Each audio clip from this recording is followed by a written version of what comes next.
time and chilling at the same time. Get the squad together and get faded with some green wine and say bye. Now let me see your hands if you got that kind of life. Yeah, you heard me, I ain't gonna ask twice. Put 'em up, put 'em up, put 'em up, put 'em up. Let me hear your war, let me see that cosplay. Shout out to the crowd, our hidden trove and enclave. Put 'em up, put 'em up, put 'em up, put 'em up. Day two, a little party never stopped me, man. I'll be damned. Pop some ibuprofen and toss back some coffee, fam. Seriously faded, gone like Vader. Had to let my force awaken several years later. Looked at the scotch and said, well played. Killed me last night, but now I'm back to life like Edo Sensei. Hit the vendor floor, it's where I spend the core amount of my time and my money, and in the end, but I'm rich in the memories of hanging with my homies, meeting cool cats who never would've known me. Keeping on schedule, man, that's half the battle. Right now, I'm sure I'm late to my own damn panel. So I kick back a Red Bull, now I got wings. Hello, I'm here to talk to you about raps and things. Since you're here, come and kick it with the NPCs. If you chill, we don't care about who the NPC is. So let me see your hands if you got that kind of life. Yeah, you heard me, I ain't gonna ask twice. Put 'em up, put 'em up, put 'em up, put 'em up.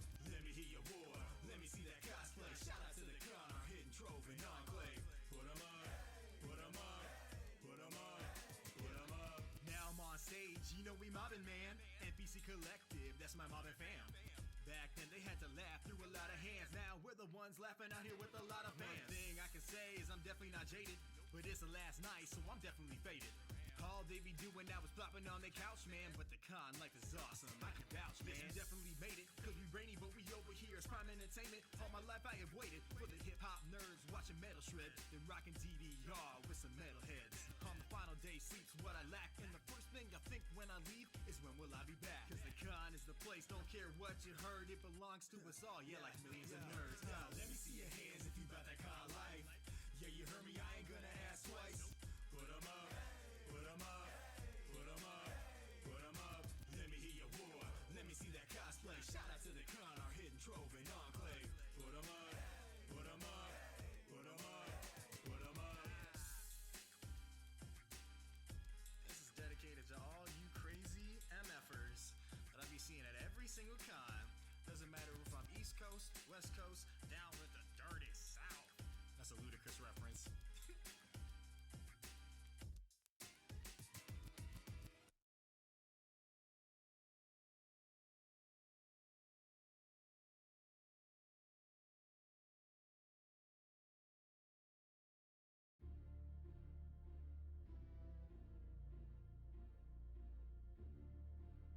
Creative mind frame out here reminds you to back your data up, like when everybody freaked out when 99 turned to 2000.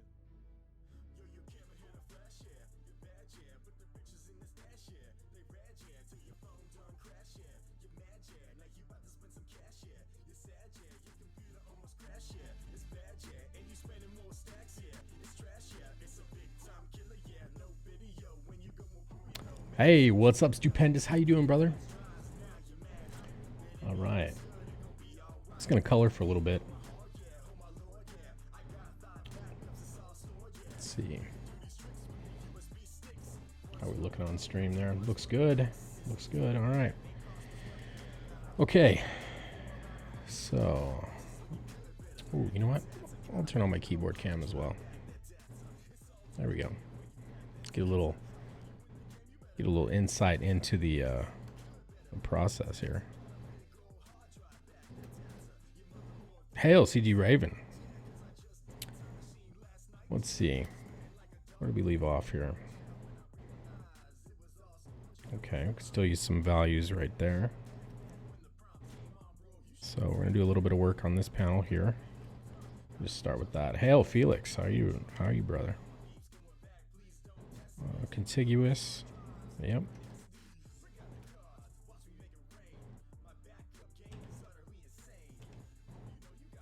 So get that duplicated up there. Boom.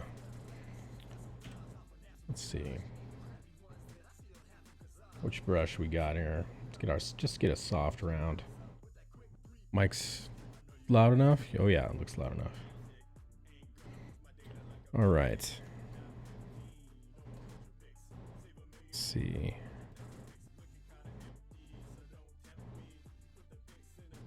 Okay.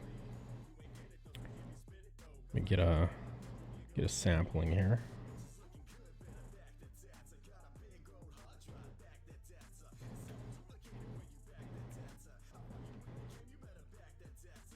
right.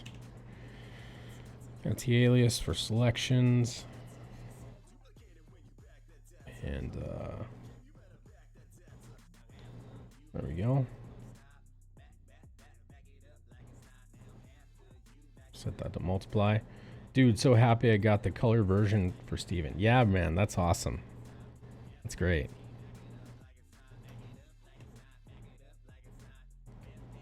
All right, we're gonna make this selection here. Got to get a little warmed up here. Haven't colored at all today, so my hand needs a little bit of time. Time is on my side.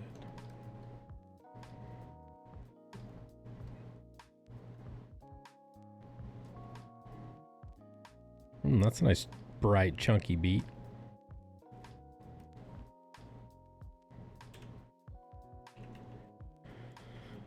Okay, let's see. Let's go down to about 30%. Let's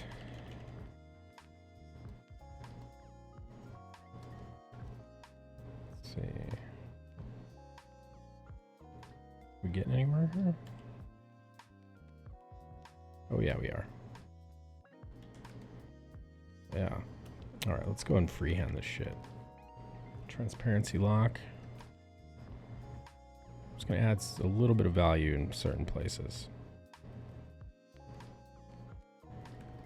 Was that not part of it? I think that's part of it. Oh yeah. Ooh, that wasn't part of the original selection. Look at that shit. All right, we'll combine that up. Boom, like that. Yeah.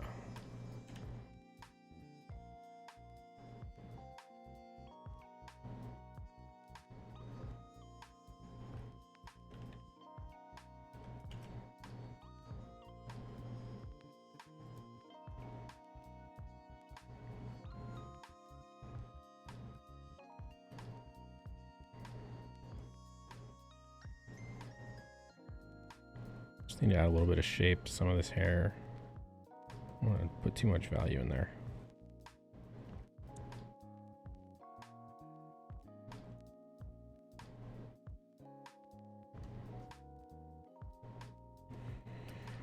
Color that up. Hail Mogwai. Mogwai. You want by Mogwai.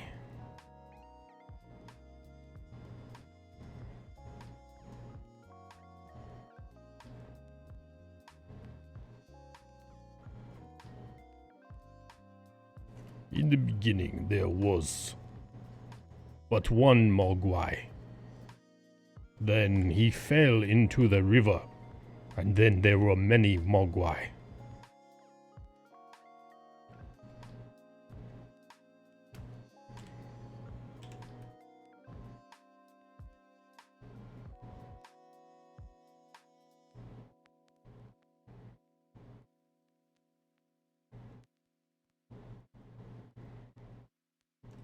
All right. You sound like narration from Pandora. Yeah, that's what I'm going for.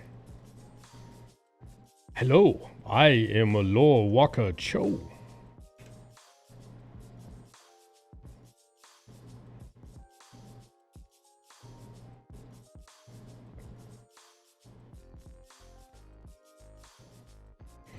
I mean, Mogwai, I play a monk, dude. I have the dialogue in my head all the time. Constantly.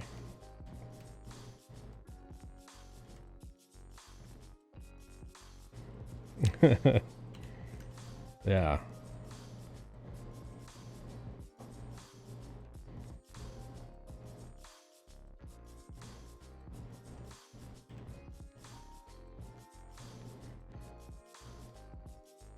Okay, I think that's just about as much value as I need to add here.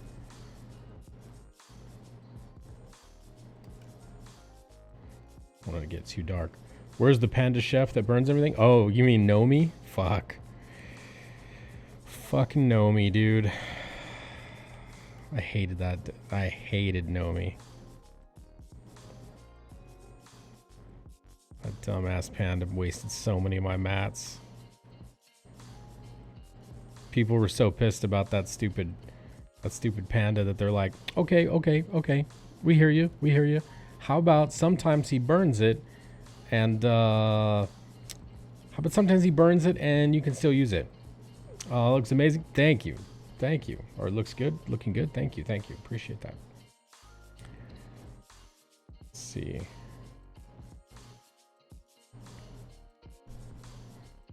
I think that's just enough value there. Let's see, let's merge these two together. Yeah. I'll roll with that. Alright, let's take a look at this. Those are all fine. Yeah. Do I need to render that? I mean, I could. Let's see.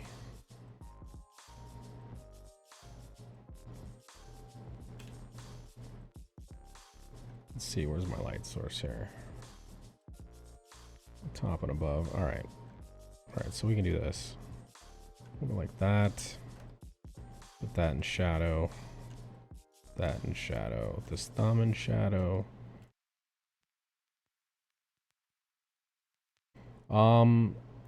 Question, did Odie draw all the black dots, or did you add them to give that old school newsprint aspect? It's called screen tone, and since Odie did it in black and white first, you know, the book is meant to be in black and white, so that's the screen. Mitchell, it's pretty crazy seeing it go from flats to having all the highlights and everything. Yeah, man. So let me add like a white background here that you can see.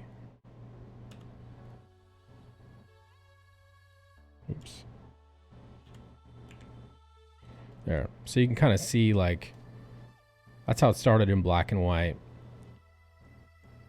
Then we flatted, put on our overlays, and then our rendering and all that. So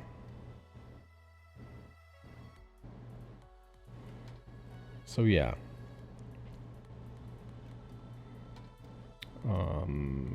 We'll go to shadow here. Let me do that again.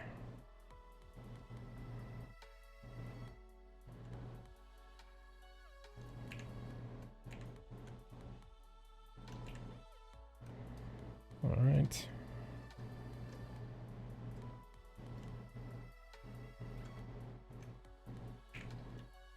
These are just subtleties here.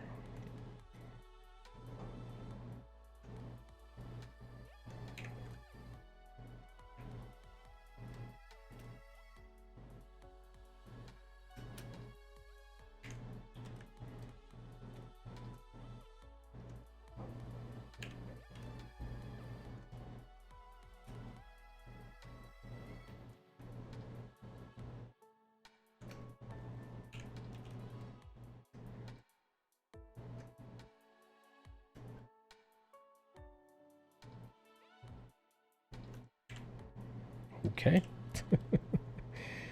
Fat finger a keystroke, and there you go.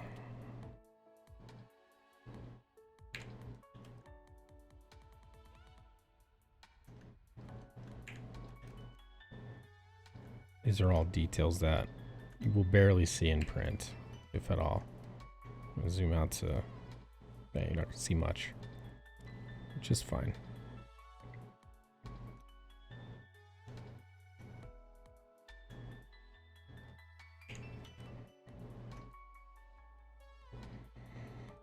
Okay.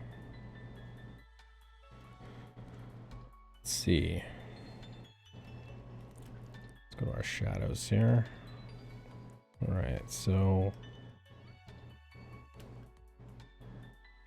we get this neck muscle here.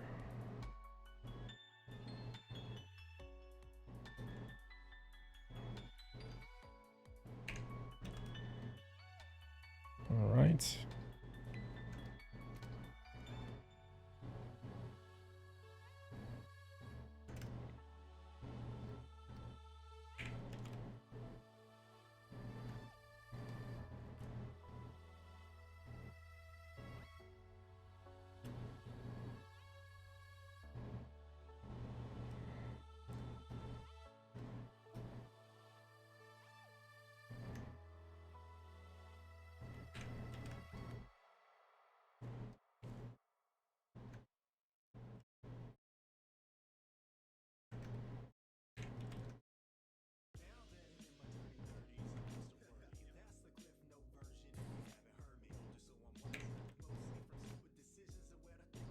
Okay.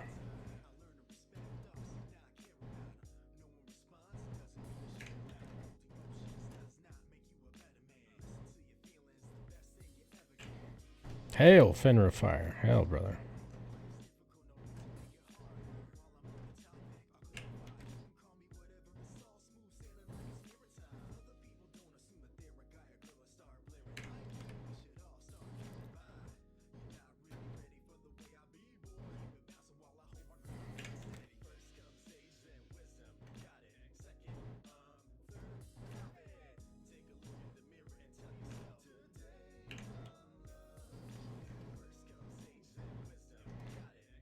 All right, so we're going to get a little shadow there. A little bit on the deltoid.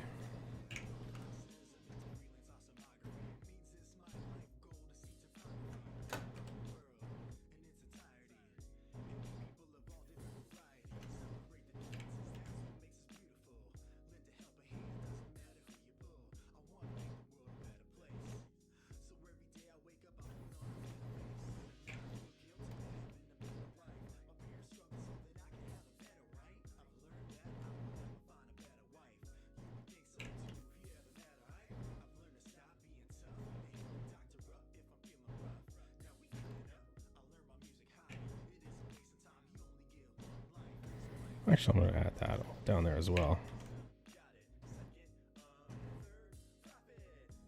Sure.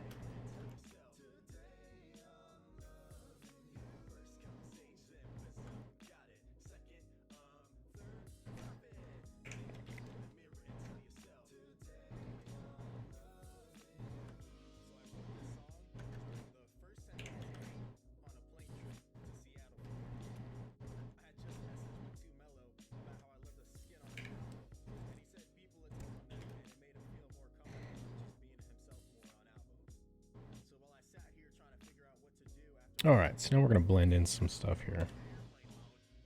We're at 40%. Switch that to normal mode.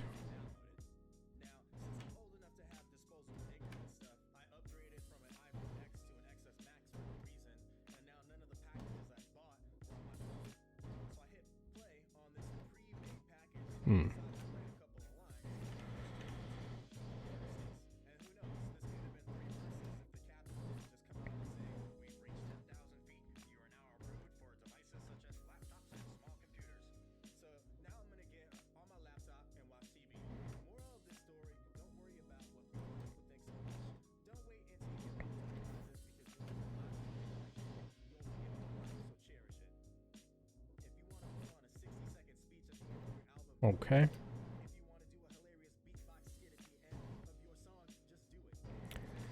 We're going to throw in some deep shadows now. Some of these areas here. This purple tone.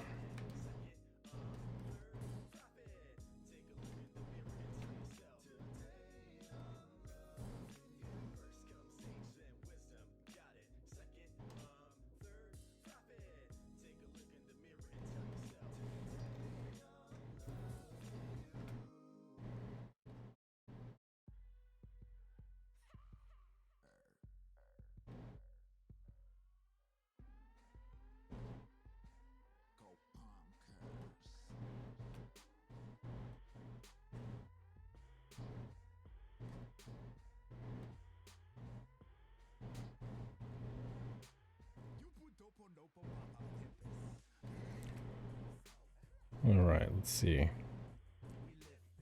We're gonna add a little lip shadow here.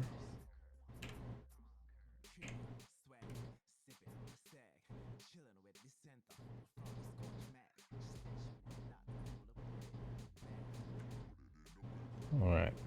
Just thinking, when there was no software to do this, it was all done by hand. Hell yeah, dude. Hell yeah.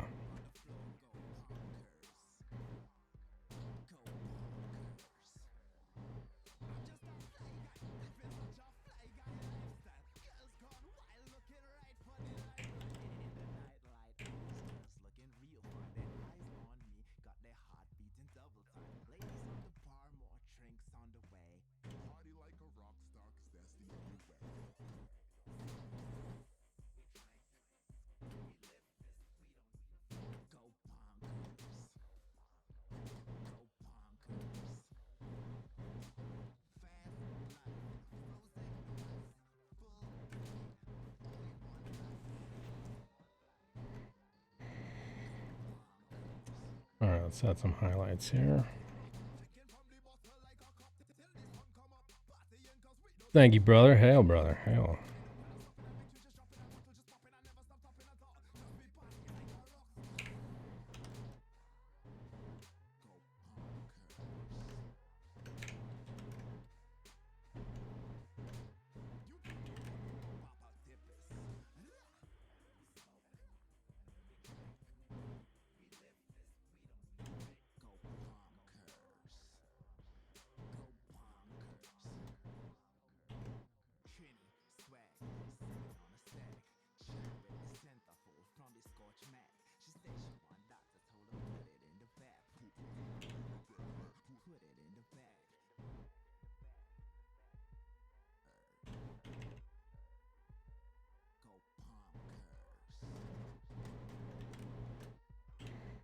Little highlight there.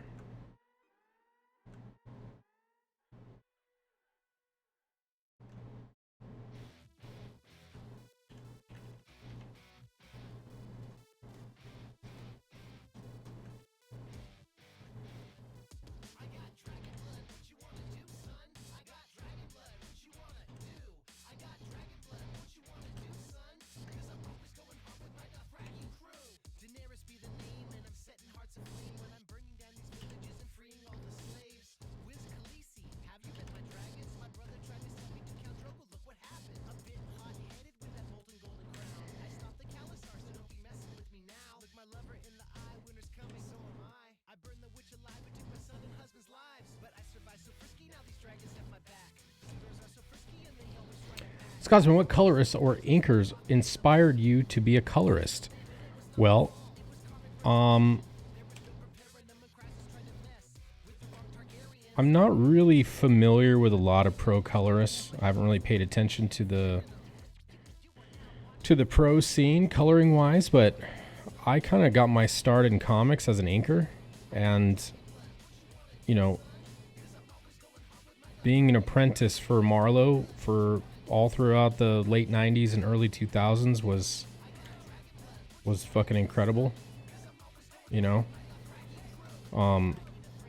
I've always kind of idolized Marlowe, and you know, J. Scott Campbell, his pencils and inks. I mean, you know, most of the time other people ink him, but like, you know, his full art, all of his art is amazing. Matt Banning, also known as Bat, you know, his inks over Silvestri, absolutely stunning. You know, Scott Williams, obviously, Scott Williams and Jim Lee, they were a power duo. Tim Townsend, another one of my pantheon inkers, and the famous R.T. Bear, another influential inker in my life. You know, heavily influenced by R.T. Bear. Right on. So interesting to watch the process. Hey, the cause. Thank you, brother. Thank you. So we can toggle the rendering off and kind of see. Yeah. Meow.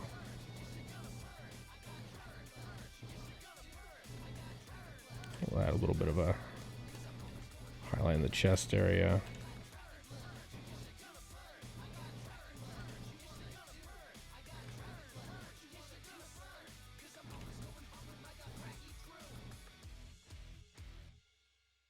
Let's see a deltoid.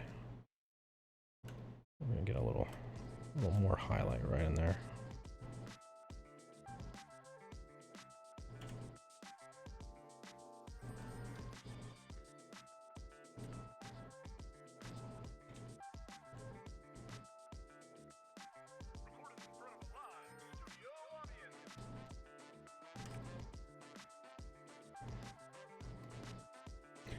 Now let's put some reflected light.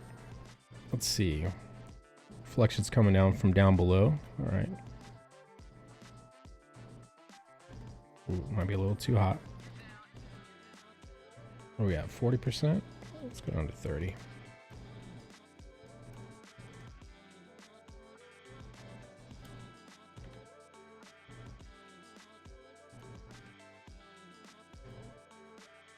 Just a touch.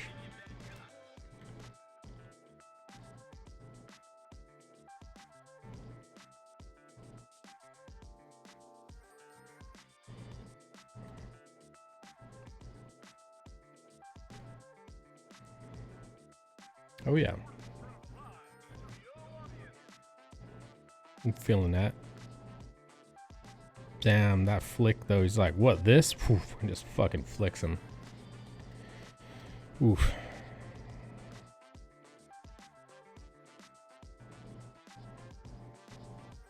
Alright.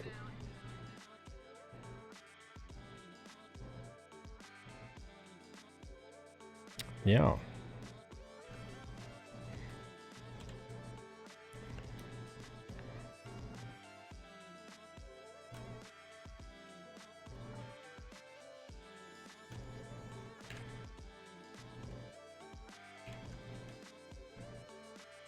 See.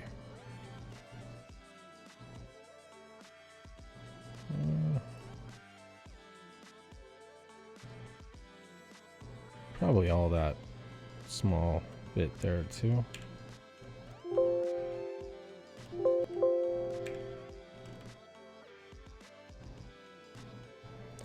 little bit right in there.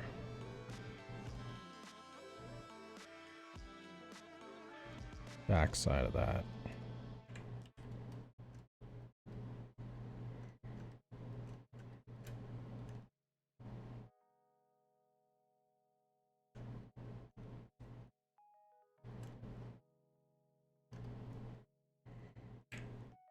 So much respect for you, man, to have to do 200 of these pages.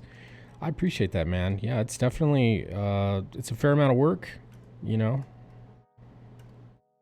It's been a long haul. We're still cranking.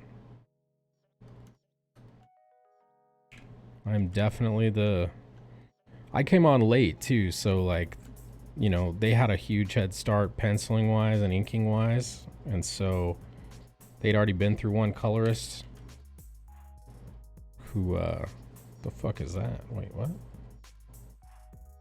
Oh. Well, hello there. Need to add you to the mask, baby. Here we go.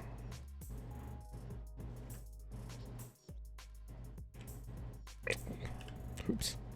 I keep fat fingering that keystroke. There we go. That's what I'm looking for. All right. Let's see. Let's get in there. Boom. We're gonna put some shadow like that. Up on the hand there. And then a little piece. A bit like that. Here.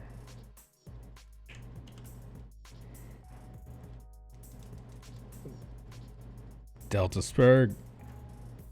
Let's see. Palm slightly up.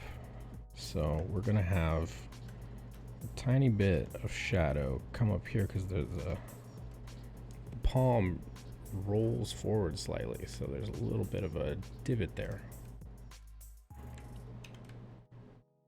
Yeah. Grab like that. A little bit of lag when I complete the selection. That. A little bit more on that. Put that whole pinky in shadow. Do that. Yeah. Grab a little bit of that.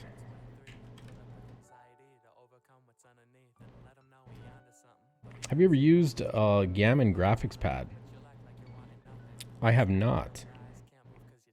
Yeah, just wondering. Yeah, I have not. I've only used a Cintiq. It wasn't mine. I've used this right here, which is a Wacom Pro. Let's see.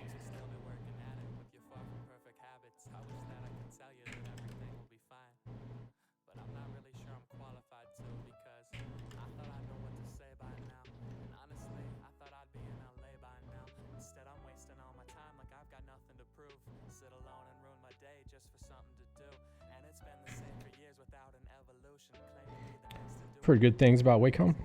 Yeah, it's definitely the Apple of tablets, right? They're a little more expensive than they need to be, but they do have some of the best driver packages and sensitivities. So, you know,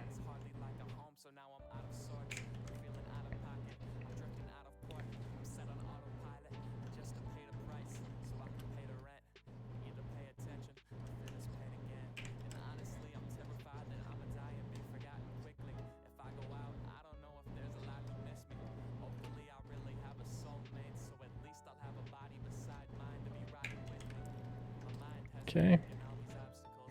Let's get some highlights in there. Yeah, man.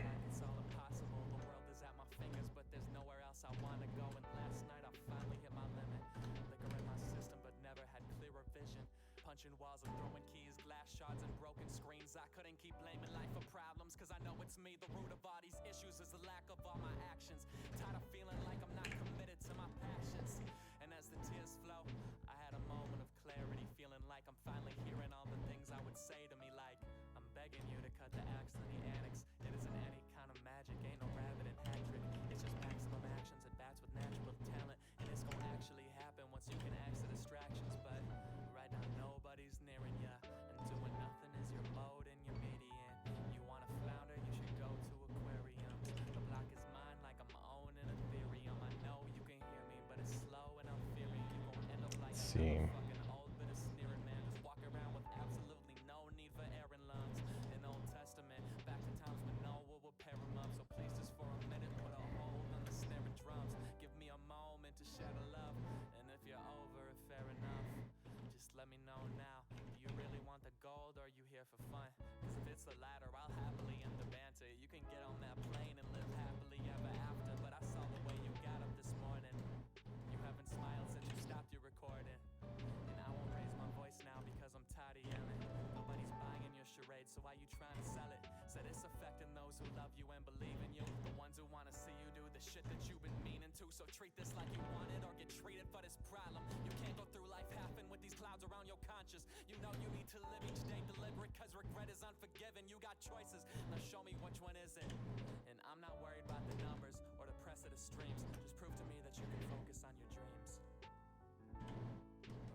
What's up, man?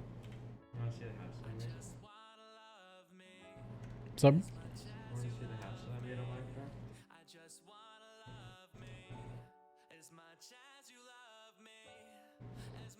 Oh, is that the Seuss shader?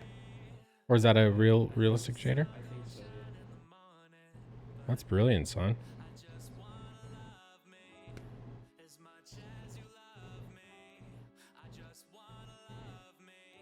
It's great. Your old man's well proud. Good job. 3 stories and a basement. Excellent. I expect nothing less from you, boy. What should I build now? What? What should I build now? An elaborate automatic farm. Mm. What? Do it.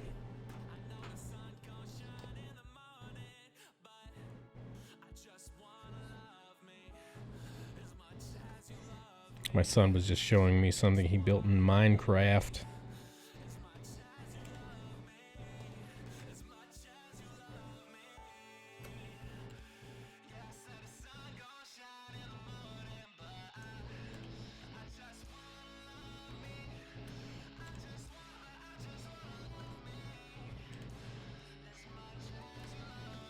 War campaign is live on DLive, so I got this in another tab. Check it for a few minutes. Hail, brother. I'll be over there in a minute.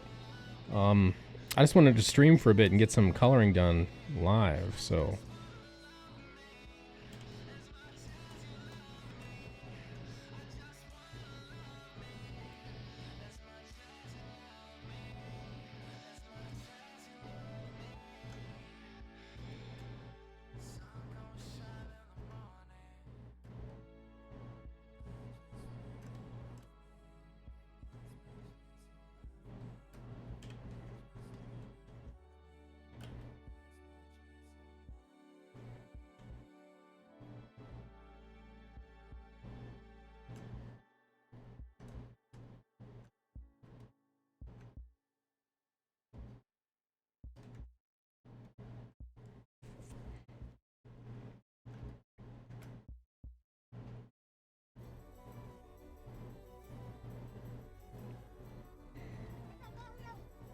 All right, let's add some.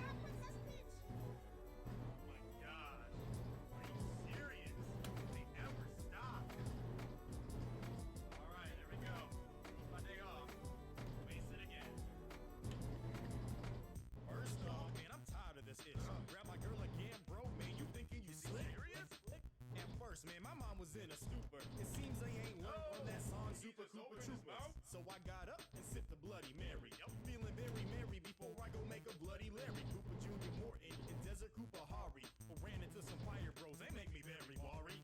Stood tall and I went off like a missile. And much to my pleasure, I was awarded with a war whistle. Now I'm in the Iceland, Lemmy, I'm here. Wendy think before the war, who was in the clear? At this point, I'm on the slip and slide with so much swag. I turn around on the ice and do the slip and glide. Woke up in the morning, didn't think my day be such a hassle. All I'm hearing now is your princess in another castle. F1, pulse in the place. Step 2, make sure you leave a trace. Hail Pixel Squisher, hey. Armin Strange. What's up, brother?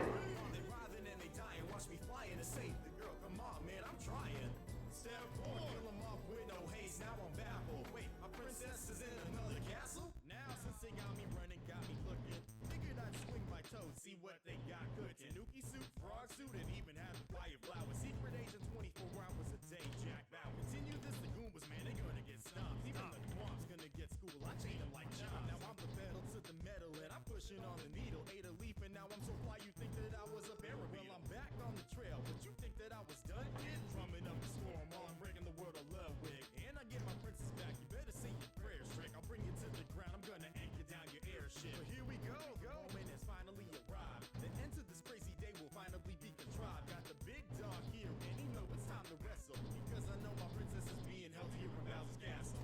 F1, pulse in the place. Step 2, make sure you leave a trace. Okay, so we need to do some more blood here.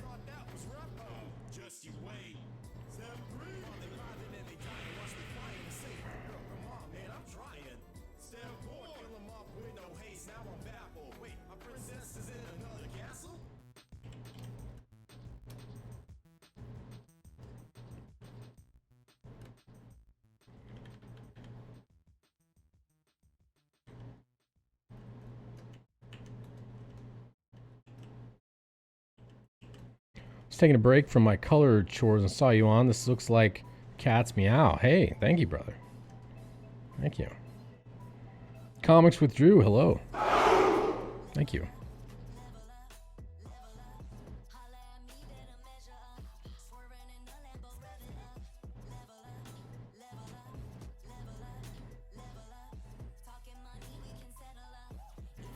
Also, blood is my favorite thing to render. Yeah, I do it a little differently. I've got this this collection of folders here on top of the inks. Thank you, brother. Hell, brother. Some linear dodge, multiply layers, screen, multiply. I stack these up on top of the inks so that I can get a certain type of effect that I'm looking for. When you zoom in nice and close, you see the strokes here. You know, because this is a major injury right here. He's got a big slash. So you can see the strokes up close, but when we get down to like print size, it's just gaping, you know, gaping bloody mess.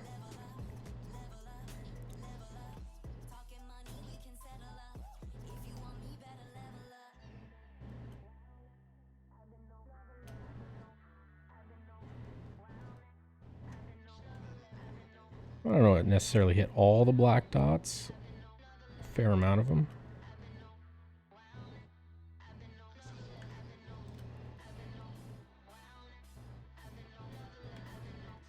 Yeah, Triple R, the man of many voices, my co-host in our new show called Beyond the Gate. Had our first show today. It's in the playlist. Should be on the channel for you to look at. You know, just goofiness, just making fun of stuff, having a good time. We need more laughter in Comicsgate, I think. So that's kind of what we were going for. It gives a wound a more meaty look. Yeah, that's what I'm going for. Want the shit to look meaty.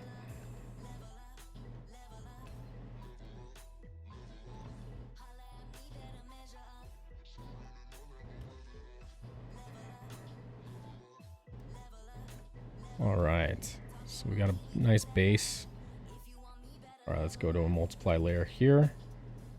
Our light source is from the right, so we're gonna be throwing some shadows on the left sides of things.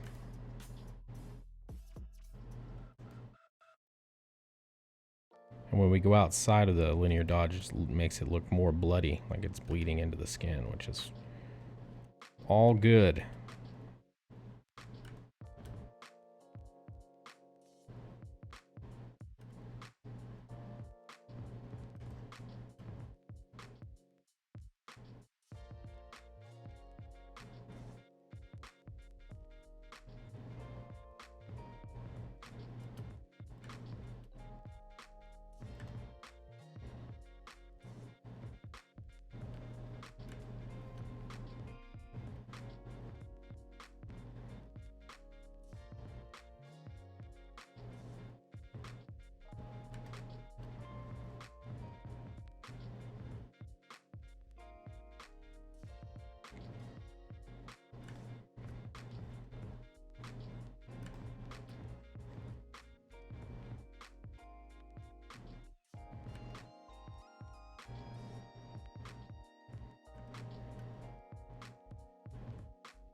Mm.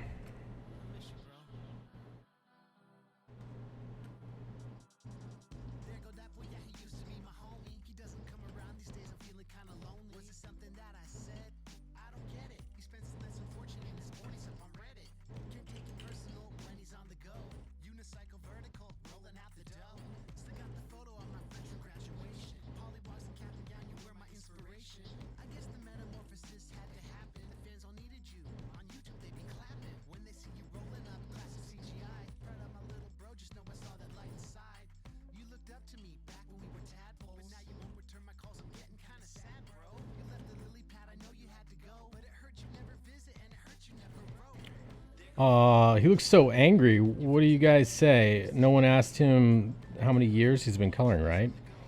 What's up, Mets? Do I look angry? I don't. Hopefully, I don't look angry.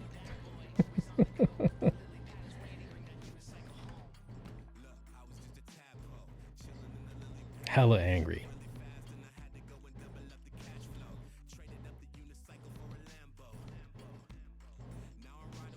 In my day, we used to color with smashed up vegetables, and we liked it.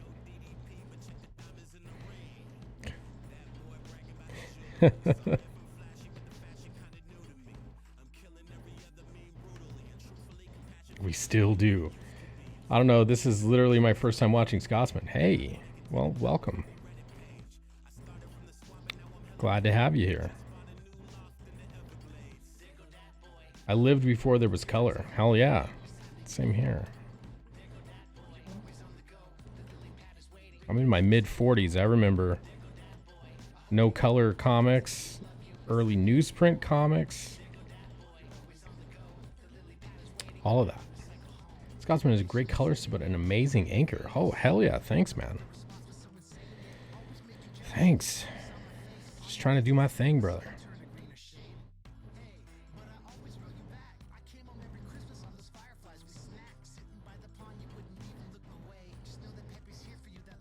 I got the keyboard cam on too, so you can kind of see what's happening, get a little dimensionality to what's going on.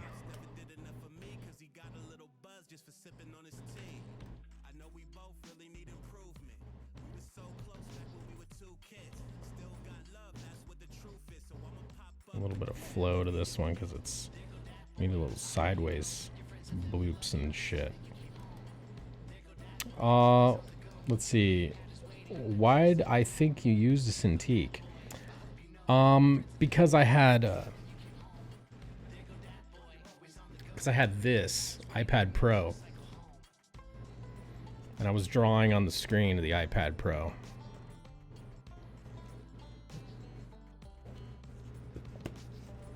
He's looking at illustrating restaurant menus for vampires. Hell yeah. Hell yeah.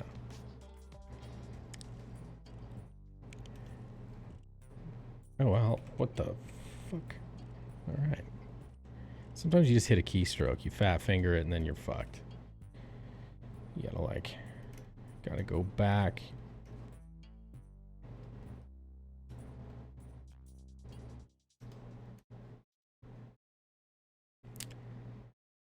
Gotta mute my mic. Gotta cough. This beat is my recital. I think it's very vital. Oof. Accurate comment on the keystroke, yeah. Comics with Drew. I have 13 years. As for Scotsman, I don't know how many years he has, but he knows his way around Photoshop. Yeah, flatten image. I fat fingered almost everything I do. That's right, brother. Let's see. I've been using Photoshop since Photoshop 3.1. That was like mid 90s. That was like 96, 97 probably. Something like that.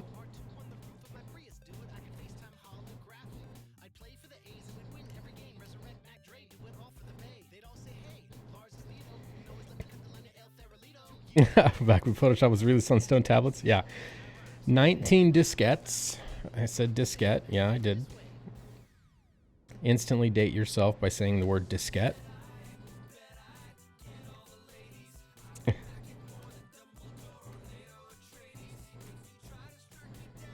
Back whenever you had to go to the World Wide Web, the information superhighway. And there were like 7 websites.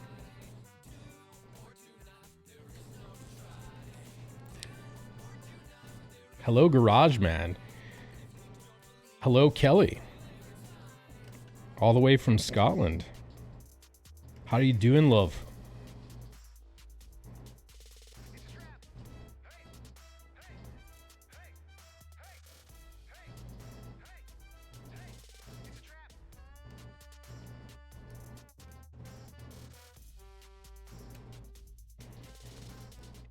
$14 baud modem. It's not an office before you say. Okay.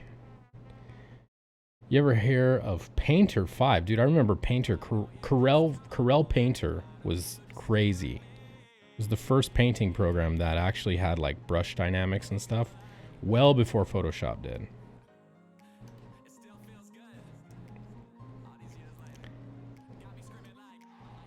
It was incredible. I remember thinking like, wow, I can paint with like, I can make like a brush that looks like Matisse or Matisse, Monet. Yeah, now we need to put some highlights there. Boom. I'm gonna go sneak out. There's some ye oldie talk going on in here. Kelly. All right. You do you, girl. You do you. Do your thing.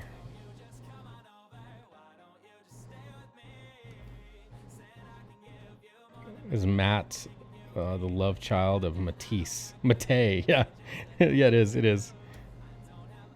It's a love child of them. Pablo Picasso. More gore. Dude, I'm working on it, brother.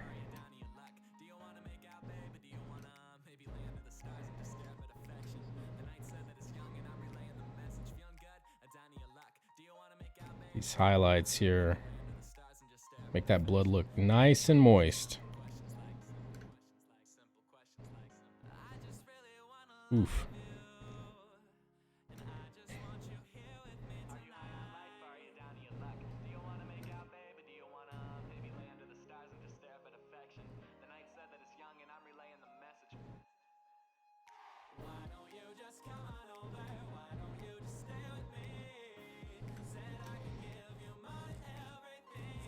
I'm only 22, don't even know what half the stuff you're on about. All right. Take it easy, Kelly. Take it easy. I appreciate you. Appreciate you. I'll see you on Twitch.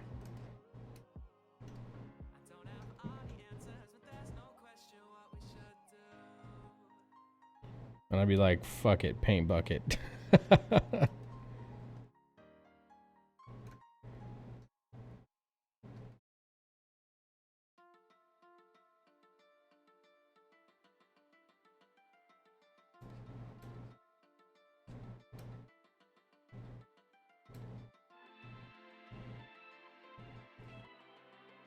I'm off too. Right on, brother. Hey, have fun with that Inglewood, brother.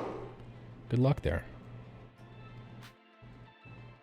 Thanks for coming out. I appreciate you.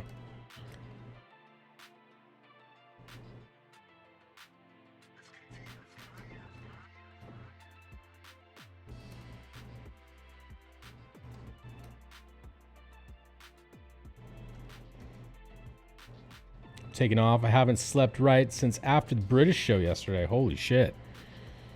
Get some rest, brother. I got some good rest last night. Yeah, appreciate you. Thank you also, Matt, for coming in. Saying hello.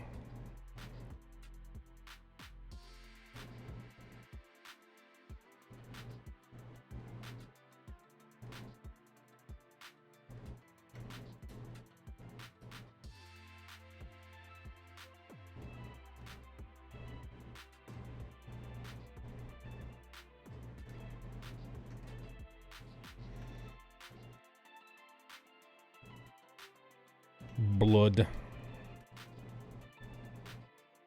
think we got plenty of highlights in there and that shit. These are all highlights, yeah. Highlights, yep, those are all there. That probably could use a highlight. Highlight. I'm the most wanted man on my island. You mean Ireland? That's right, it's mine. Crazy Irish. I'm the leprechaun with tiny nipples, Connor. So you have all these shades on different layers. Yeah, so this right there, this folder is solid color tiles, all set to different color modes. But you're not on your island. Right, so linear dodge, multiply, a screen layer, and then a multiply layer on top, just for extra dimensionality whenever I need it. So, and this sits on top of the inks, and that's how I do blood. It gives me the freedom to, you know, stack tones, and you know, I end up with a really wet looking blood. You know, it's kind of what I'm after. So the way I approach it is I start on the very bottom here and I go with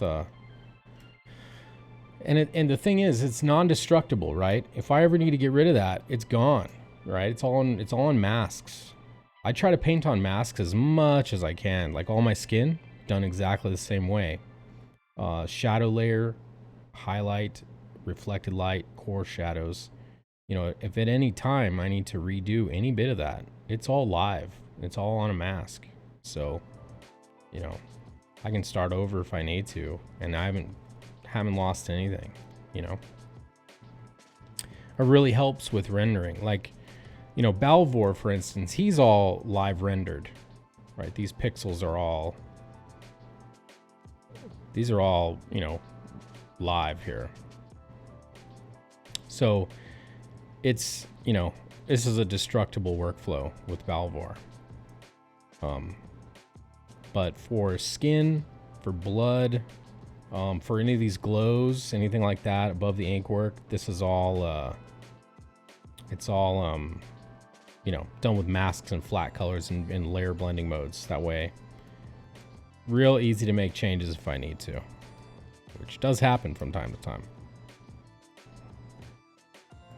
Actually, that's not blood. That's just squinty tears and shit. Yeah, this is where the blood starts.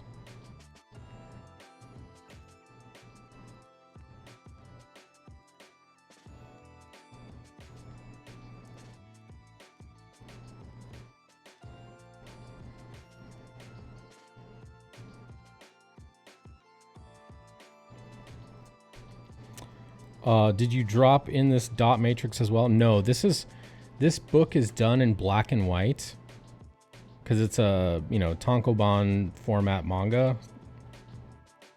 And so when Odie draws it, he draws it for black and white production and then literally gives me the line arts, like, you know, from the black and white version of the book.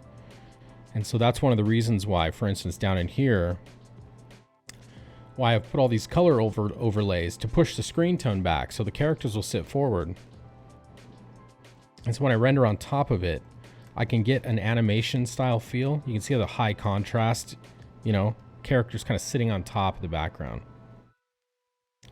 You know, I've created this kind of a unique coloring style for just this book alone. Because, you know, these screen tones, they're, you know, there's something we're going to be working through a little bit because I don't want moire patterns to show up. That's one of the reasons why I've covered them with color, to push them back so they're not pure black pixels mixing with colored pixels, creating a moire. So we're working through this. But this is kind of like the coloring style I had to create in order to color Odie because, you know, his, like I said, this book is meant to be black and white. Yeah, man. Heck yeah. So that's why I approached it the way I do. You know. Okay.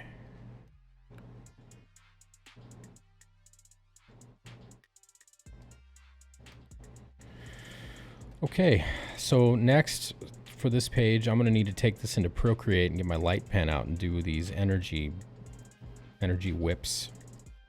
So let's go and get a save on here. We'll open up another page and do some more. Let's see, what page is this? Okay. We'll just double check this one here. Pretty sure this one's complete. Yeah.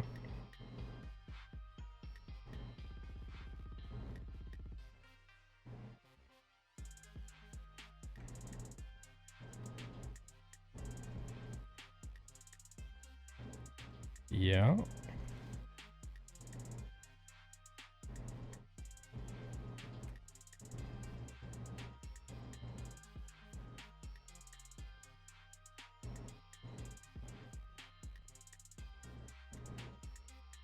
Okay. Yeah, you're pretty well done here. Okay. All right. What about you? Ooh. Do you have a flat rate for color, or does it vary? It really varies based on complexity and that kind of stuff.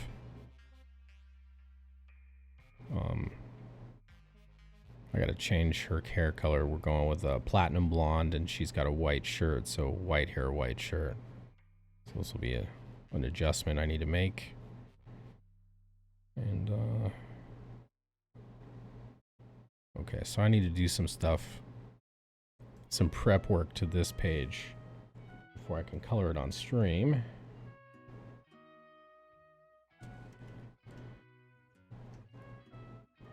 Did I do all my own flats on this? No, actually, we hired Captain Fuckhead from the UK to do some flats. I flatted about 2/3 of all the pages that I colored up to that point, and then he's flatted the last, I think, 10. or so. But I've had to flat my own work for almost the entirety, but these are his flats, which are great.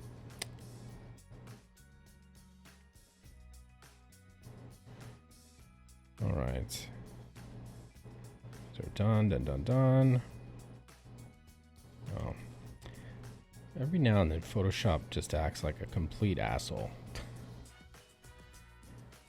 I gotta close the file I'm working on and just like, there we go. All right, so gonna finish the blood here. Do the mouth rendering, teeth rendering. Add the blood into that. Okay. Esper's rendered. These guys are rendered. He's fully rendered.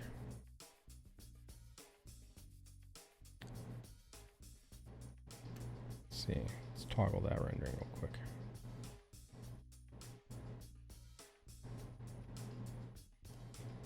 Yep. Gonna put blood on Axel. Do all the blood down there. Skin rendering. Oh, I gotta still chop that out. Yeah, the color hold mask is not complete down there. Okay.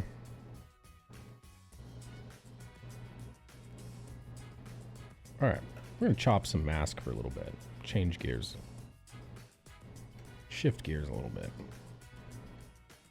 So basically what I have here is this background glow.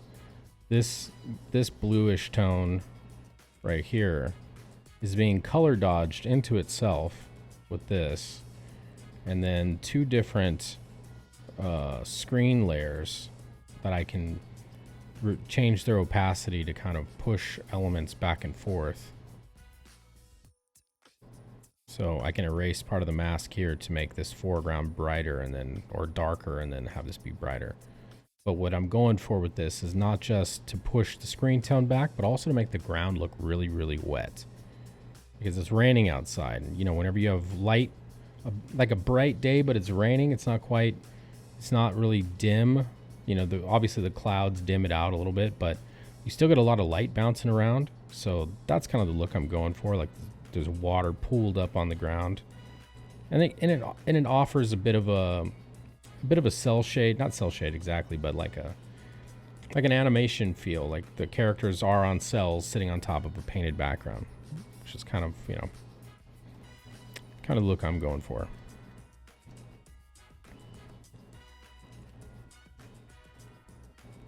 But depending on how something's drawn and inked, I'll change my rendering style to accommodate it.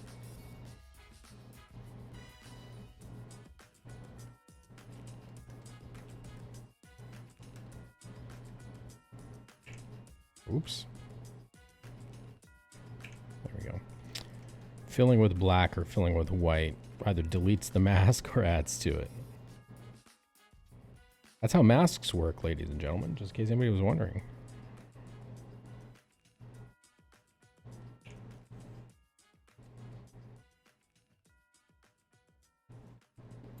All right. Time is at 4:30 p.m. How long have we been going for? We've been going for an hour. Not bad.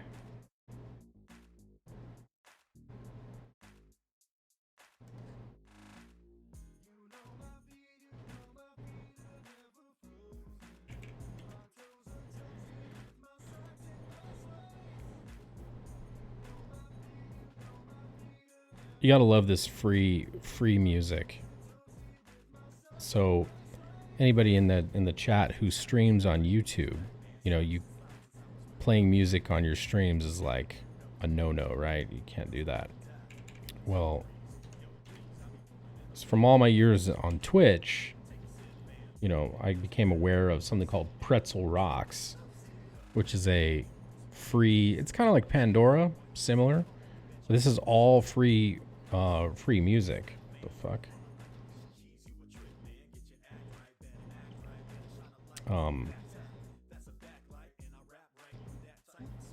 I hate that Windows does that. Oh, for fuck's sake. Come on.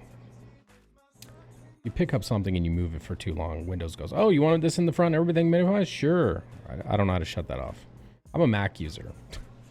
I stream on a PC now because my MacBook, after 7 years, died. So I got to fix that shit.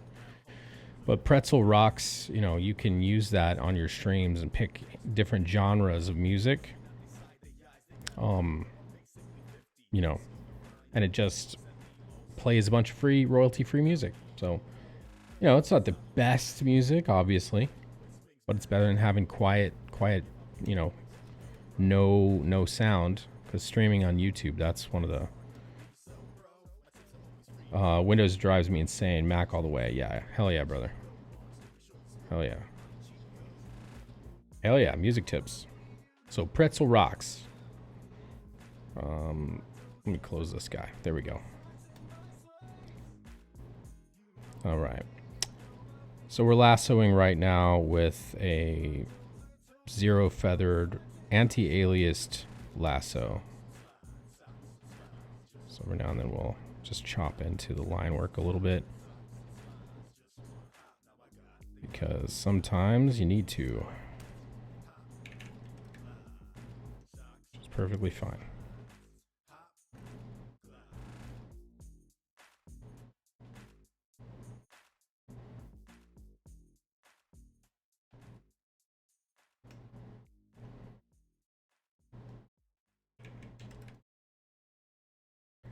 Can you define anti-aliasing asking for a friend? Yeah, sure. The term basically means when something is not anti-aliased, it means that there are no transparent pixels. There's no... The definition, it's a little bit more precise than that, but non-anti-aliased selections give you this jagged edge. That means there's no gradient. It's just chiseled hard pixels, 100% opacity. Anti-aliased will mean that there's on that same sort of selection, there are aliased pixels. Pixels that are a percentage of the pixel next to them in opacity, right? So you can see the difference. So anti-aliased, not anti-aliased. So there you go. That's the difference between the two. So the reason you would want no anti-alias is when you're flatting, right? You don't want any transparent pixels in between your color zones, right? You want those to be flat. Then when you're doing rendering, you want soft edges. So you'd want to use anti-aliasing on your selections. So there's that. I have hey, there's a link to XENOTYPE in there. I have on my channel a number of guides, coloring tutorial videos, you know, depending on what your skill level is, what you might be advanced and you might hear something that I say that might be helpful. I don't know. Well, this explanation just made my night. Well, great.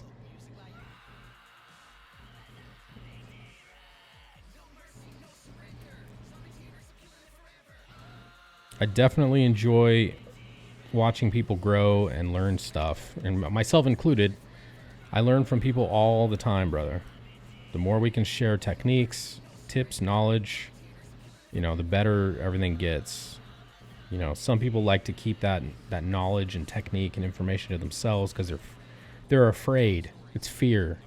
Like, if I teach people things that I know, that's going to decrease my market value. That's going to make, you know, that's going to dry up jobs for myself. And me. You know, well, yeah, you know, you may have more competition, but also you're going to have a string of grateful motherfuckers behind you who are going to go, this dude helped me out. So, you know, if ever in the future someone, you know, they've got too much work and they're like, someone approaches them and says, can you color this for me? That person might say, I don't have the time, but you know what? I know this guy who's really good, who helped me out when I was learning. Check him out. Maybe he's available. And the work might come your way. You know what I mean? It's more valuable to teach people, share information, build up others around you, because that shit comes back to you. Comes back to you. I believe that.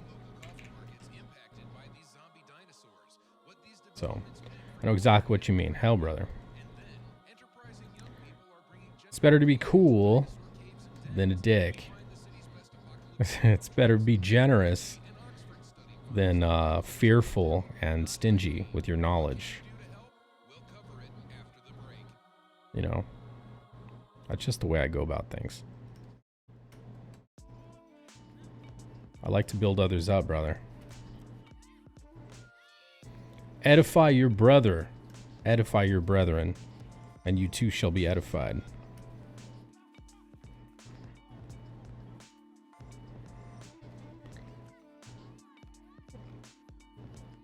Hell yeah.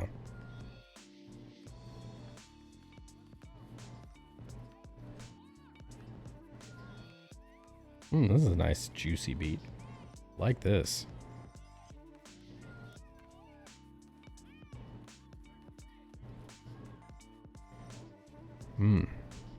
Yeah.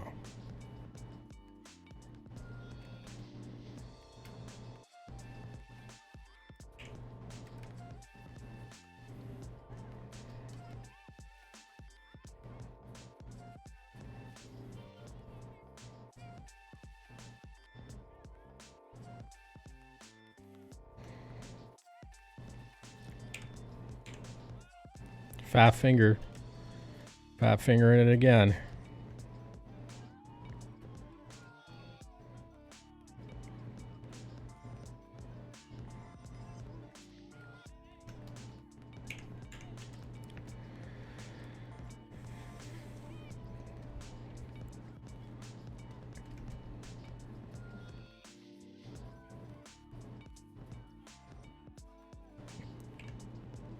Come on now.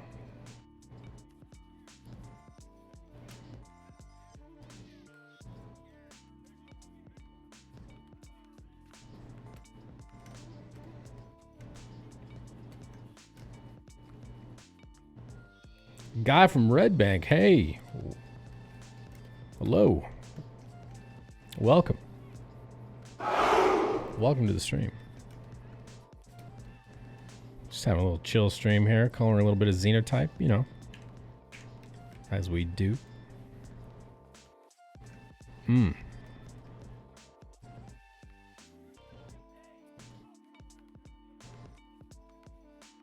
Chiseling out a color hold.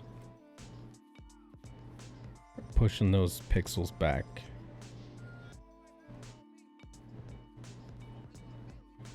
Separate the screen tone.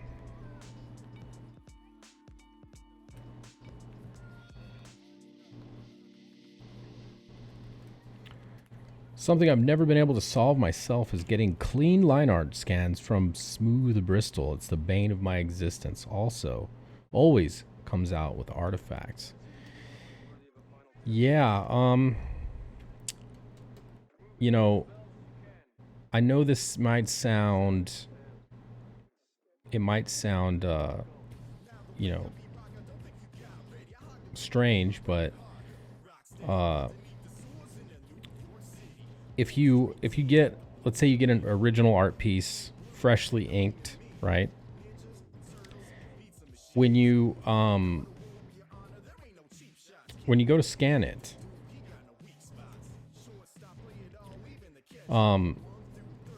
make sure to adjust the threshold to remove any leftover blue pencil or any low spots in the inks, right?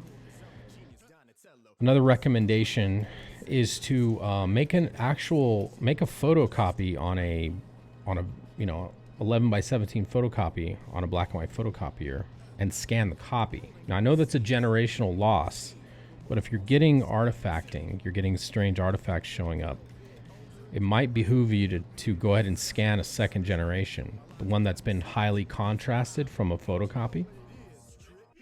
Can't wait for XENOTYPE. I recently bought the collector's pack. Hail, brother. Yeah. Appreciate you.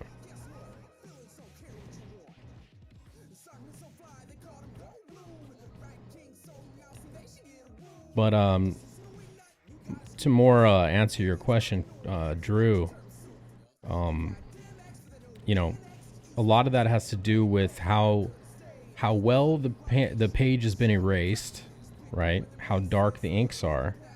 Because a lot of times too, when you erase the inks, depending on what kind of ink that the inker used, you know, if it's not, they didn't use a really thick India ink, you might erase some of the blacks and create some low spots, which is, you know, kind of catastrophic. But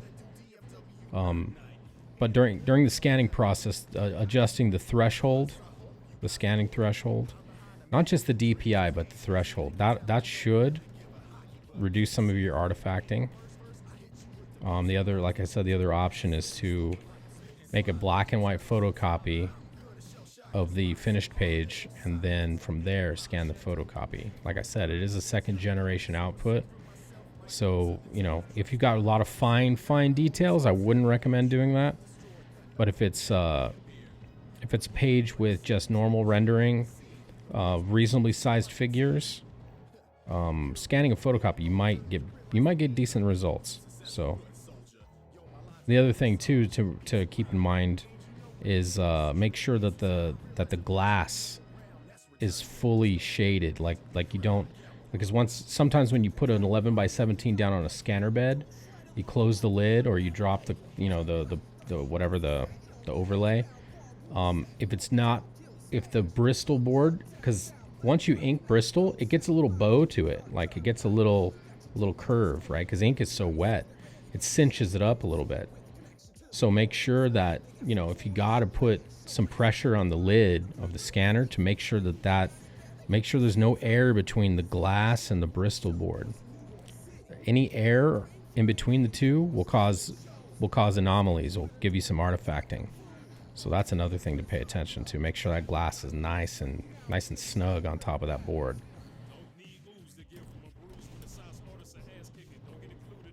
So gangsta advice all the way around. Hell yeah, brother.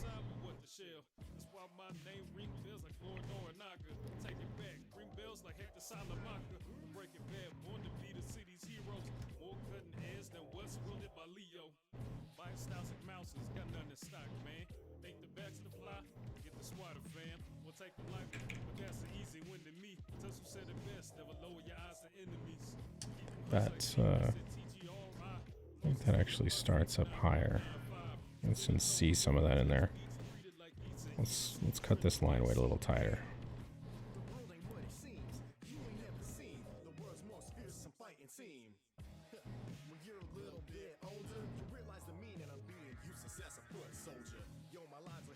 Make that a little sharper.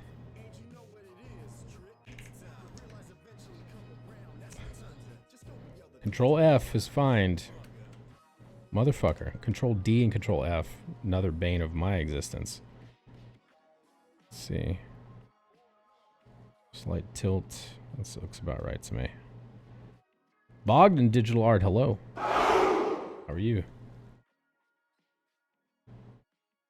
Alright. Do you have any videos on joining scanned images from the same art because of the smaller bed? No, I don't. There is really no good way to do that. It's definitely one of those delicate processes that you gotta just make sure that scanner, like I said, is nice and snug. Fucking grit your teeth and hope for the best, man. Take as many scans as you need to get that shit right. Because, you know, I know exactly what you're talking about, too. I knew it. It was a vicious, mean, dirty plot by the universe. Hell yeah.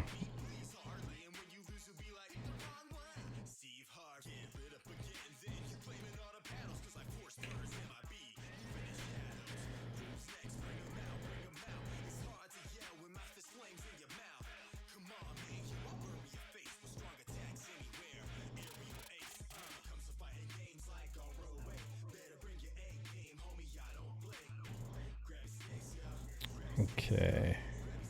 Looking at the line weights here.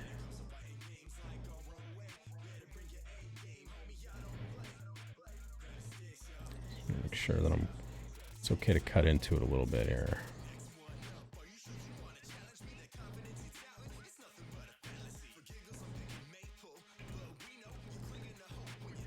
We'll get a save here.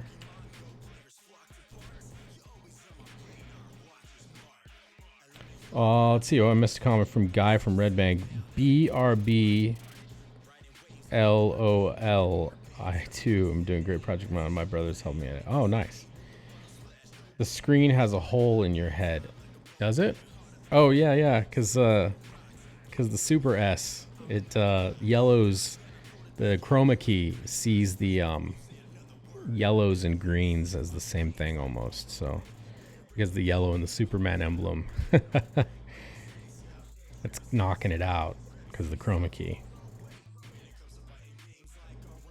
I prefer streaming with a chroma key on my screen because, you know, my silhouette of my head doesn't like take up a lot of screen real estate that way. It takes up less screen real estate.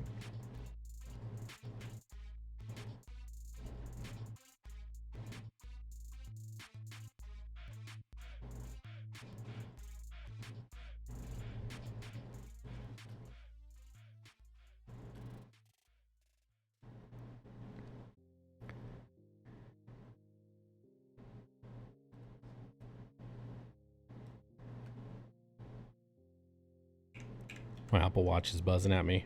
Oh, tells me time to stand. Shit. Nah, maybe later, baby.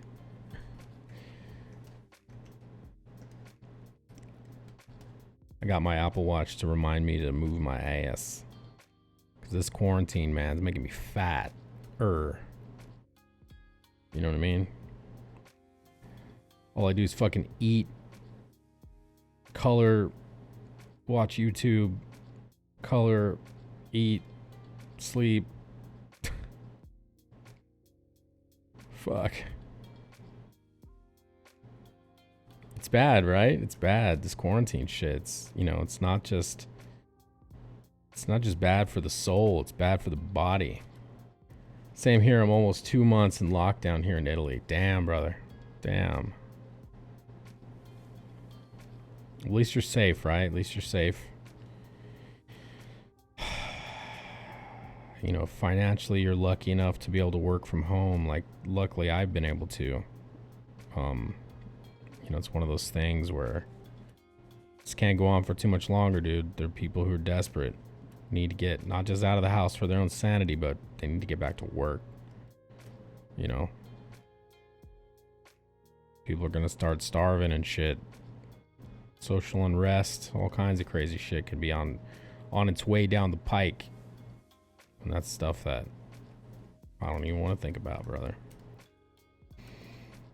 Don't even want to think about.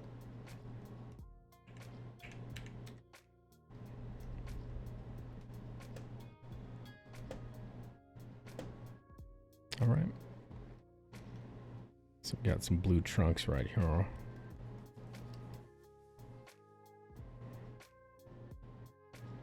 So how's everybody's Sunday doing? Pretty good?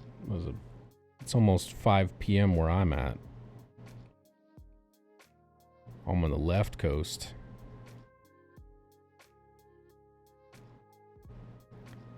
Nice warm day today. What's the temp? Temp's 88 degrees.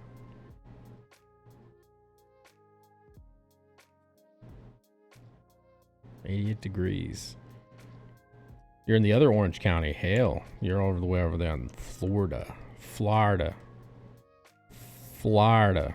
Hail. My wife grew up in Florida.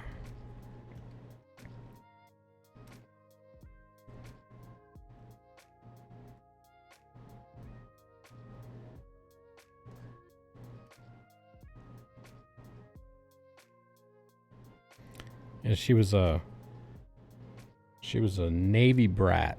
She's somebody who grew up on a naval base. It's funny, she was born in San Diego at the military hospital right next to San Diego Zoo. So we always say, you know, She was born in the monkey cage at the zoo. You know. Oh, which one? No idea, brother. No idea. Her dad and I pretty good friends, and you know, I just know her part of her origin story, not the fine details. Not the fine details, just part of it. Let's see here. It's looking like we got like a little bit of a vertical anomaly here. It's almost like that should be okay. All right, we're just gonna chisel this out then. Chisel it out. Chisel it out.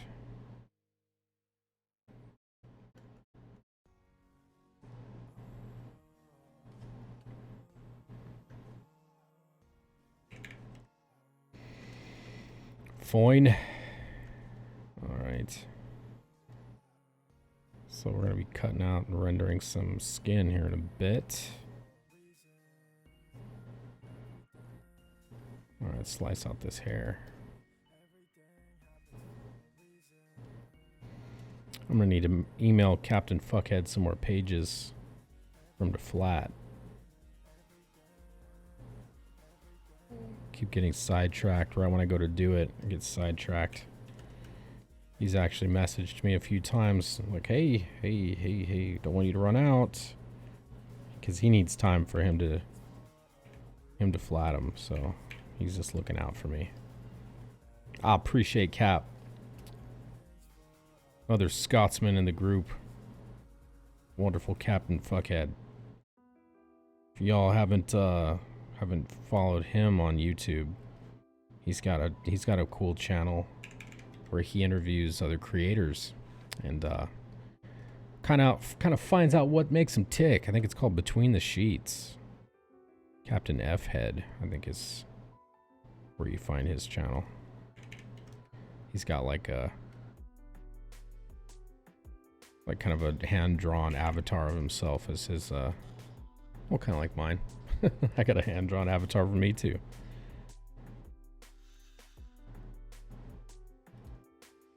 So, and then those of you out there who are not aware, me and Triple R, one of my mods of the channel, we started a new show today called Beyond the Gate. A little comedy, you know, working out our format, getting our flow down, you know, poking fun at stuff. It's meant to be in good fun.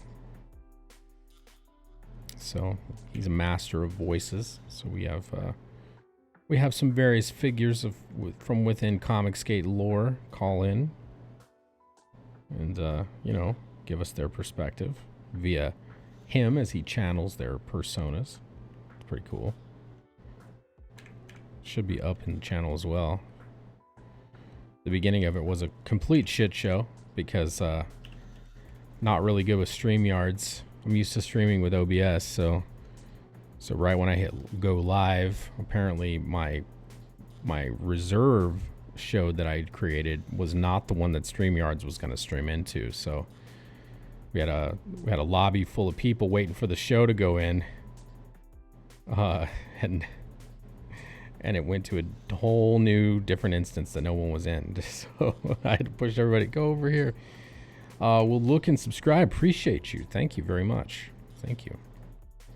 We're trying to chug our way towards channel monetization because, you know, I like to work on my side hustles and get as many monetized side hustles as you can. That's a tip. That's a life tip right there. Weaponize and monetize your side hustles. Do that, and then a lot of things work themselves out. What am I using for streaming now? OBS. Here, I'll give you a little peek behind the veil, as it were. Let me bring this over here. So we got an OBS setup here.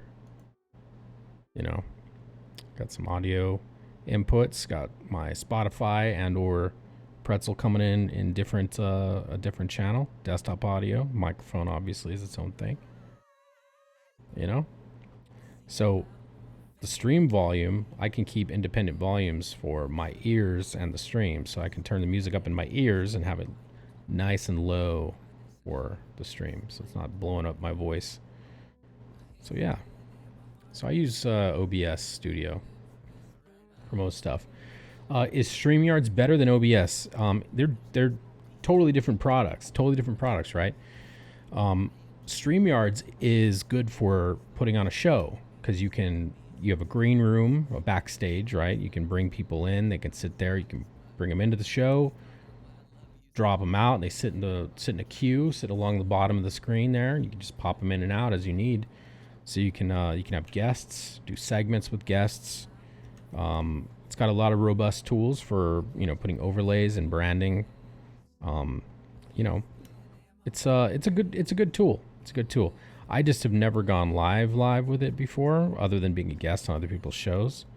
So I knew how it worked, but how it integrates with YouTube. I had done a promo placeholder show broadcast, shared that out, and then when I went live, I assumed that StreamYards was going to stream into that placeholder. No, it created its own when I went live. So I was like, oh shit. Okay. So I'm gonna have to get with a couple people who use StreamYards and do that, because I know they're like Arch City Comics, Adam AF. He does his Saturday morning woke up show where he'll put he'll put a placeholder broadcast on his channel, and it'll sit there going live in 10 hours or whatever. And then he goes live via StreamYards, and it, I guess it just works. So I got to figure out what that is, how that works and stuff. So we'll see. First show, the first 4 minutes of the show were me going, is it live?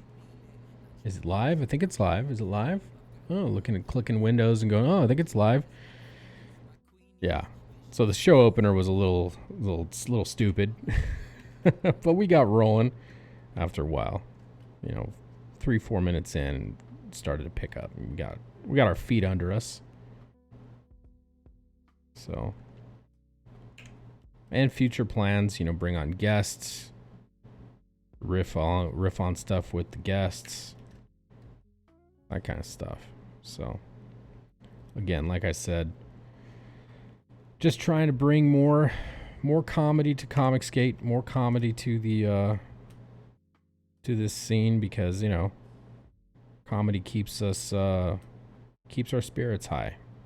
We're able to point out negativity in a playful and fun way and diffuse things, right? If it's done right. You can inflame things as well with comedy, obviously. But, we just had the whole war campaign D-Live chat going, yeah. Fuck, dude. That's awesome. That's awesome. Comedy is much better than drama. Comedy over dramedy. Agreed.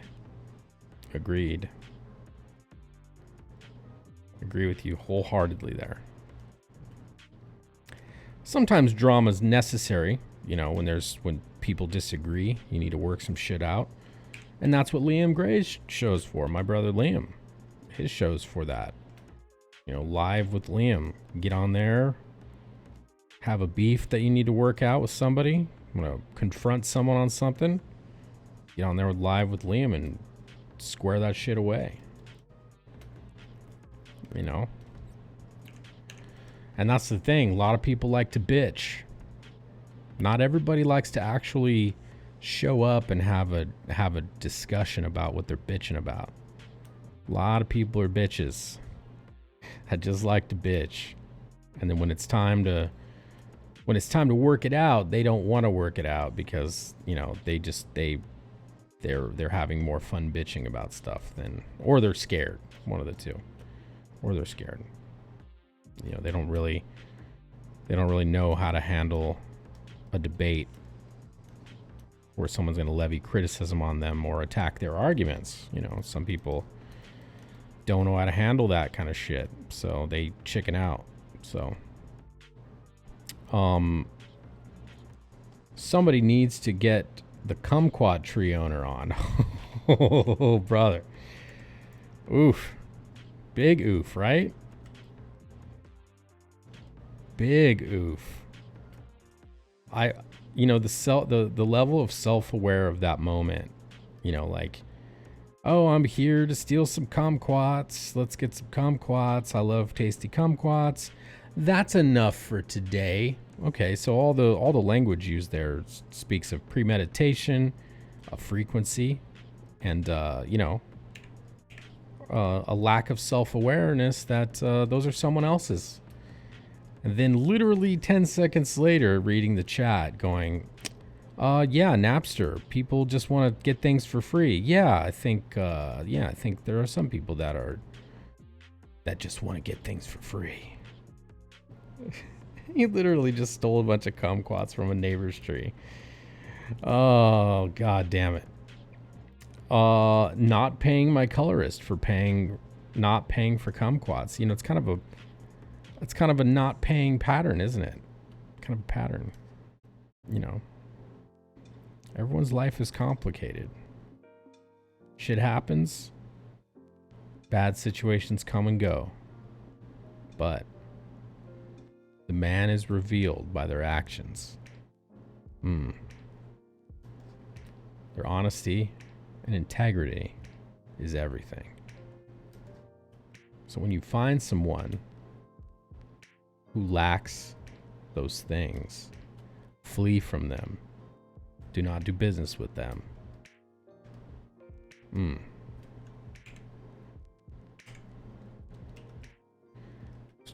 Said a little rhyme over a beat there. See that?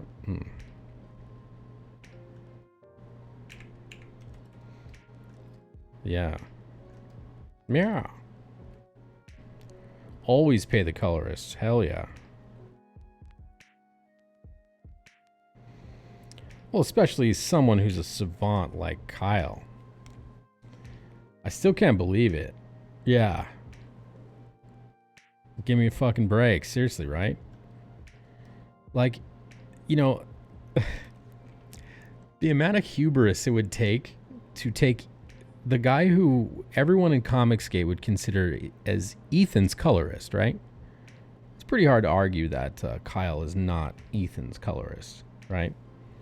To take Ethan's colorist, literally the biggest book in Comicsgate, and one of the biggest books in the world right now. You know what I mean? To take his colorist away from working on his projects and then not pay him.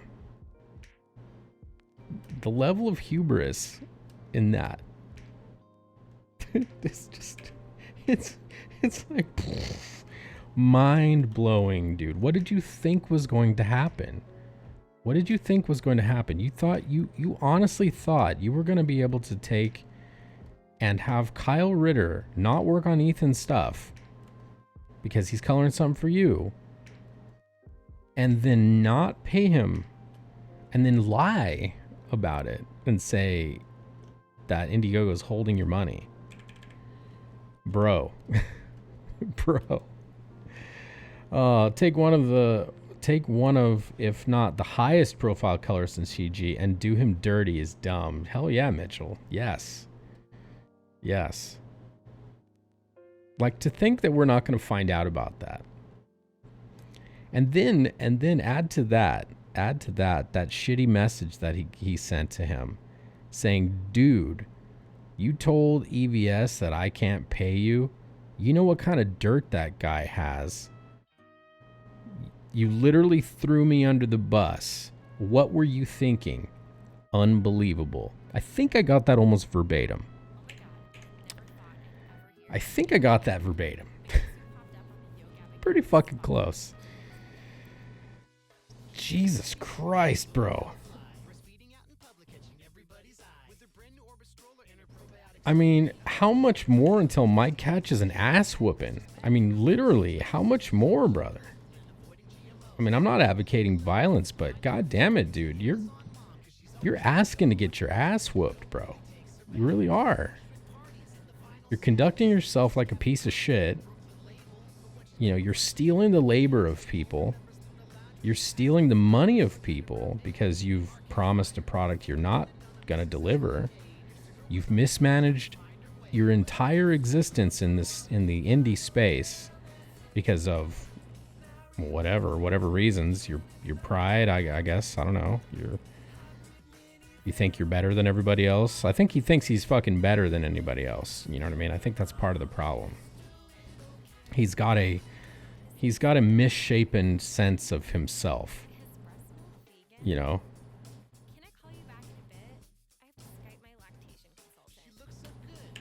He's got a really misshapen view of himself. I think that's what it is.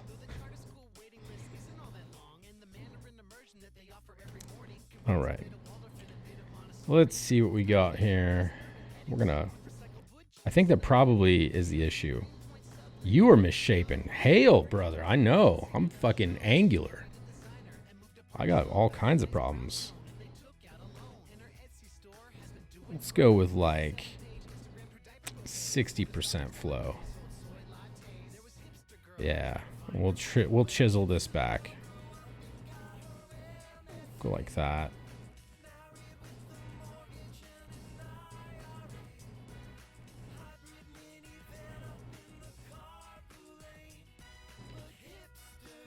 Yes. Okay, so this. All right, we're just gonna go balls to the wall here with this glow, and then we're gonna chisel it back. Yeah. Yeah, there we go.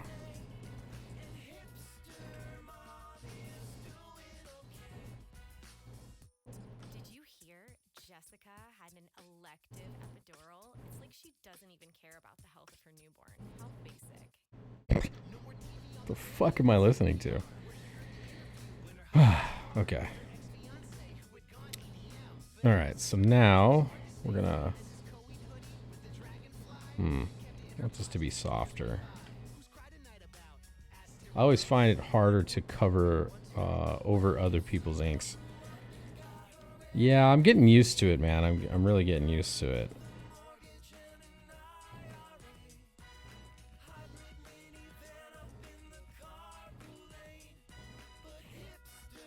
So the way I approach this is I just go big, and then I use a really soft brush and I chisel it back. Just so I can get the shape that I'm looking for. Because when we get to scale here, see, it's too sharp. Too sharp. Too sharp. Of course I'm not gonna let her wear pink. Didn't you see the Huffington Post article on Facebook this morning? Gender roles are so passé. That's why I'm siding with Blossom on the whole Frozen controversy. Have you seen Blackfish? It is so. Okay, we'll go 20% and. Birthday party at SeaWorld ever. Do you think the gold iPhone 6 clashes with her indigo aura? Got this fucking song, bro. Here we go. That's kind of what I'm going for now.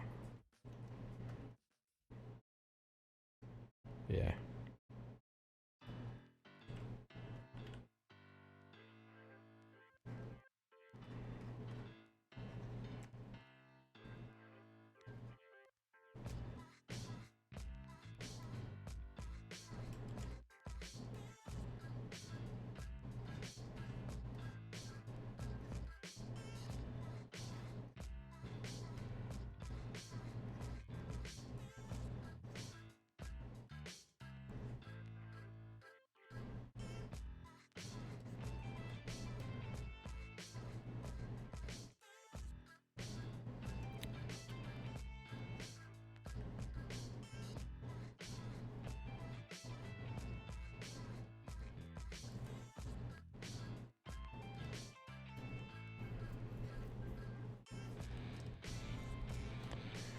Cool.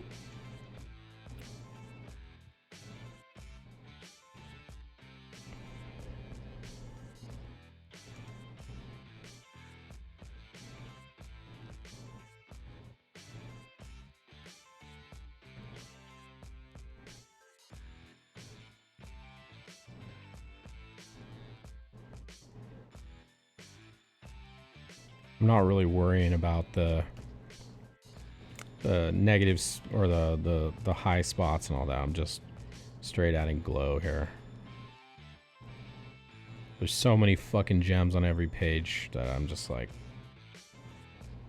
no thanks. No thanks.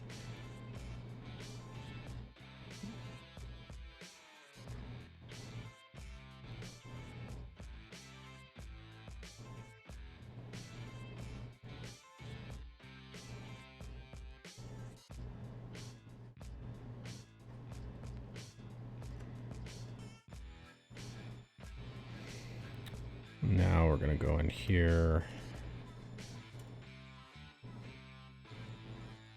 Select that line weight. We're gonna curve out like that. Boom, get a nice big selection. Because this is actually blue as well. Let's see, let's go down to like 40%. Alright, going to sleep. See you everyone. Hail Bogdan. Appreciate you. Thank you for coming in. Have a great sleep. Stay safe over there in Italy, brother. Don't let the coof get you.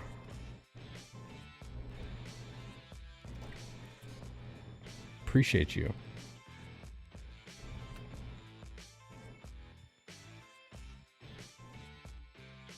All right. Thank you, brother.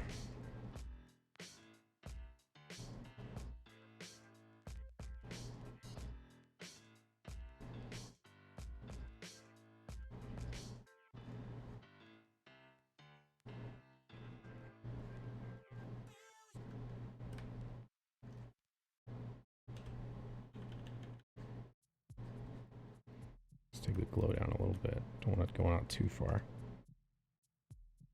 All right, that is not a glowing dot, so boom, boom, boom, boom, boom, boom, boom, got all that.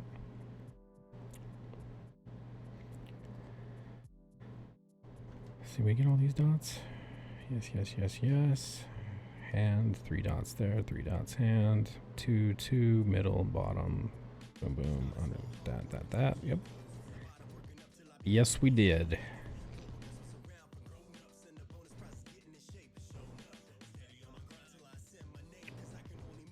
Okay.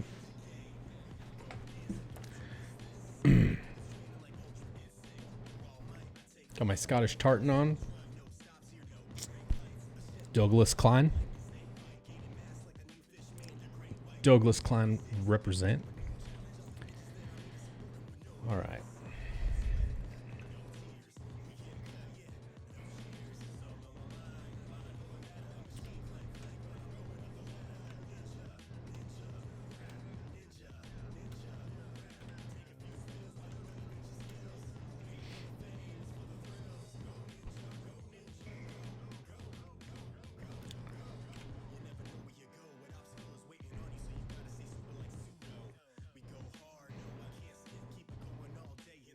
Yeah. Yeah. Yeah.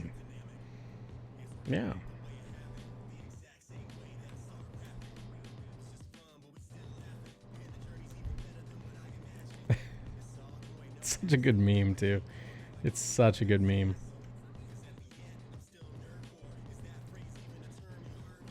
Hell to the chat. Hope you're having fun. Yeah, heck yeah. Appreciate everybody's out there right now. You know, you've a lot of options.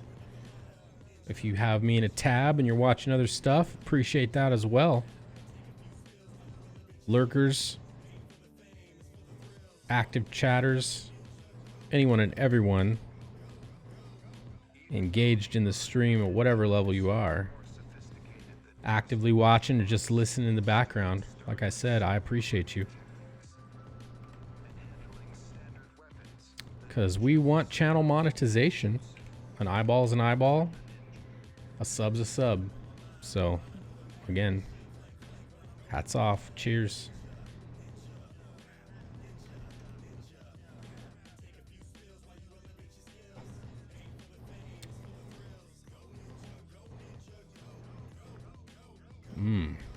Yeah. Let's see. We're gonna go.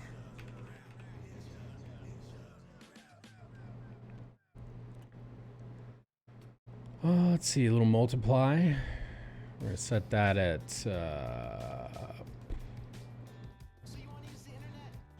30%.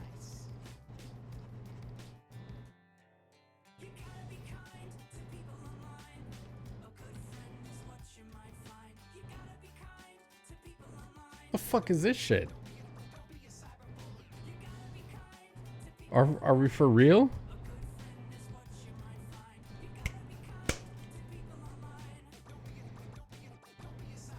Nah, go fuck yourself. Thumbs down. Thumbs down on that shit. You know?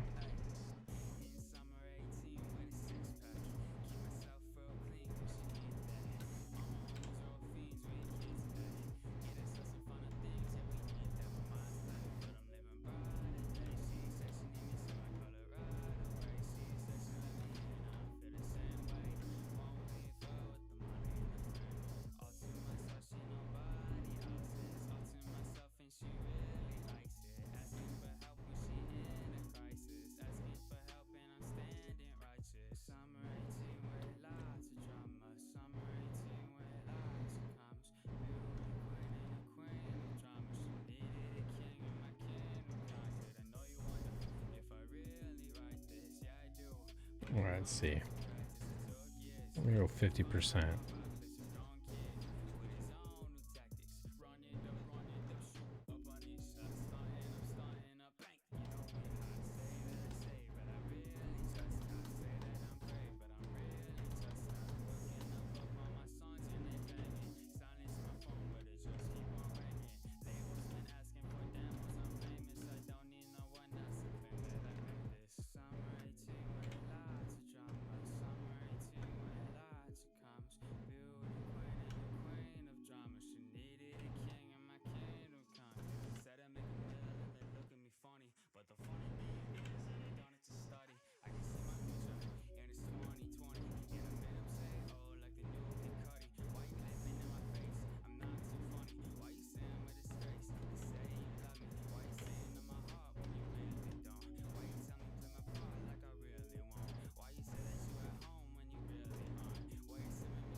Kind of not a big fan of that. I'm gonna fix that.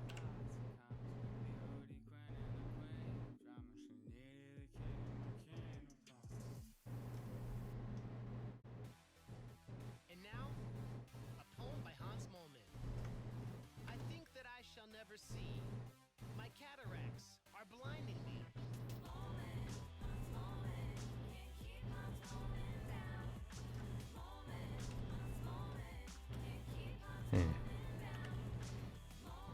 So that lines shift? I think it might.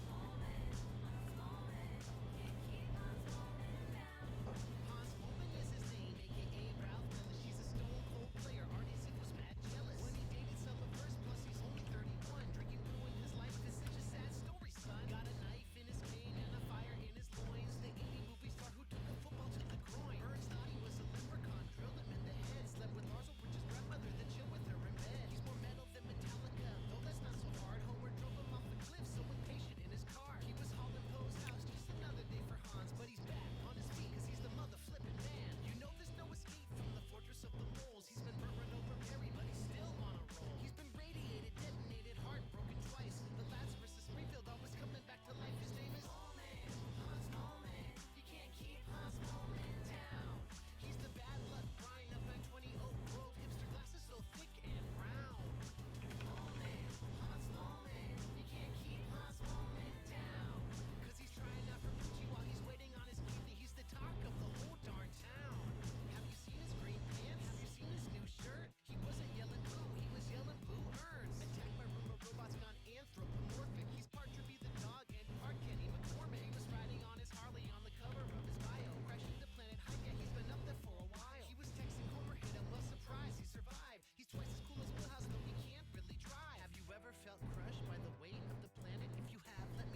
Sometimes we repair the edges here.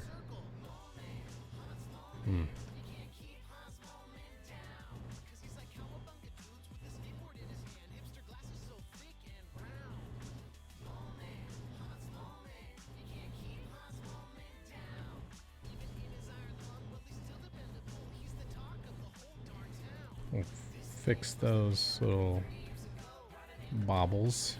Make these all black.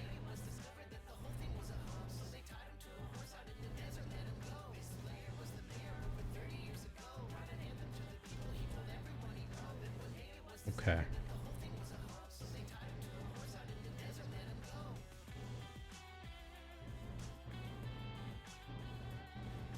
Yo, sucker pages. See? Oh, man. You're right, Cap. God damn it. I will send you some today. Today. Today. Today. Hail, Cap.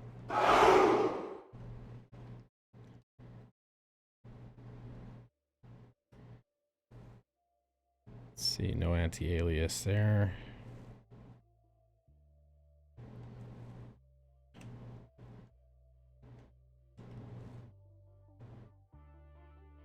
All right. Ooh, what the fuck?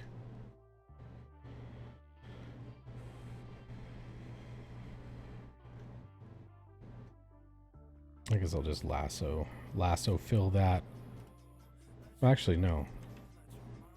Pencil it. Pencil it. Here we go.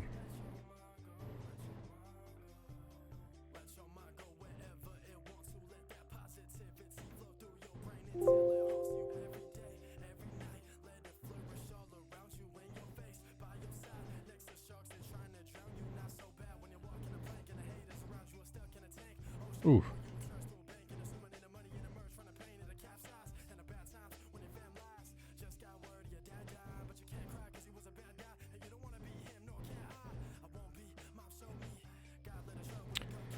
Do you think there'll be slight panel differences between black and white version, Xenotype and color? Thinking about how you cleaned up that border, there will be small differences in certain places. Not many, but there will be some.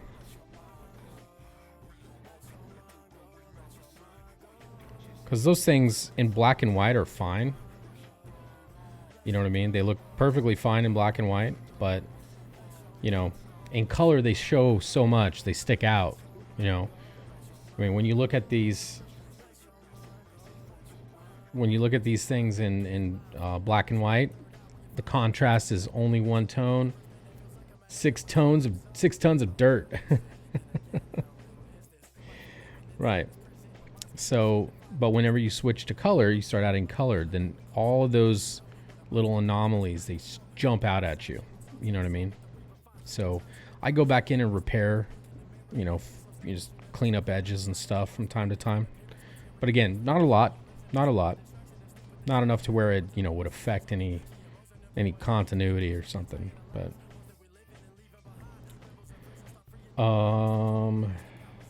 let's see, there we are.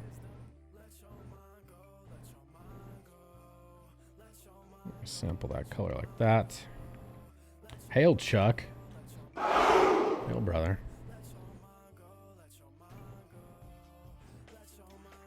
Let's see. Lock those inks. Okay. Let's see, we're gonna do that.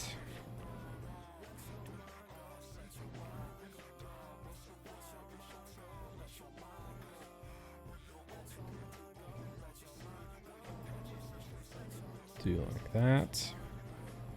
See Dan's campaign earlier. Dan's campaign.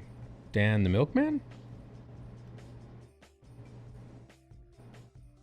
Who are we talking about? Which Dan? Oh, Dan Fraga. Oh, no. No, I haven't looked at it. Let me look at it. Let's get that open real quick. I haven't checked it since I went to bed last night. All right, let's take a look. This is going to be XENOTYPE. 32,000 USD. Hell yeah. Thank you, everybody. Thank you. So let's see. Black flag. Black flag.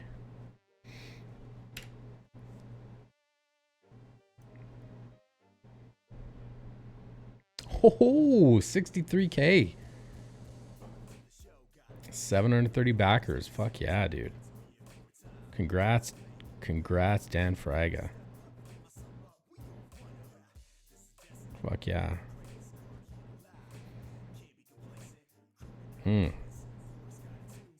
What did I back? Pretty sure. Oh, he added the Mega Boombox now. That's funny. Yeah, I backed the featured tier and I added on a t-shirt. A t-shirt. So fuck yeah.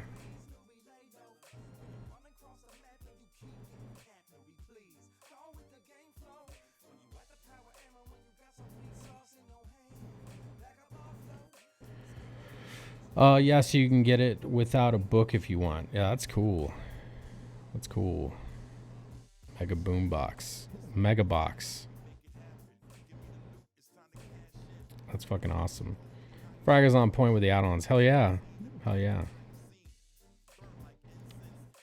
For sure. Good for him. Good for him.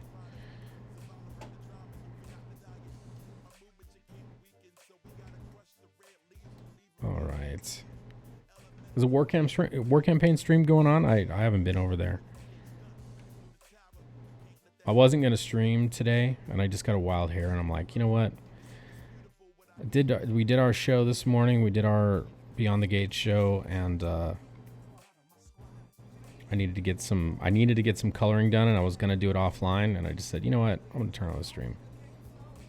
Turn on the stream and get some more watch time. We got 4,000 hours to accumulate. Might as well. Oops, what the fuck? Should be subtracting. There we go. I like the dog tags. I'll probably grab a book with the dog tags. Hell yeah.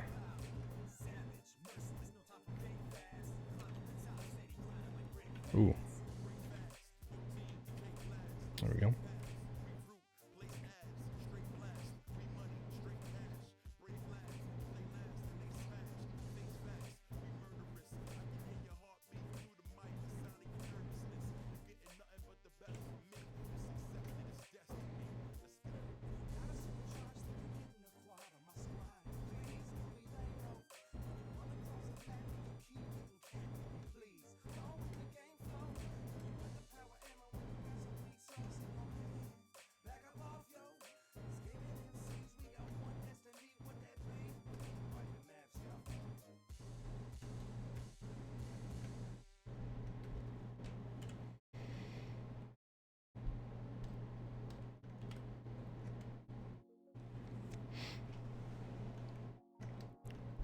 All right. Get a selection here. This will be, should be a little darker value than.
Okay, so let's see. We're gonna get a little angled selection there. Hello, my dear. Stay a little bit away from the gem.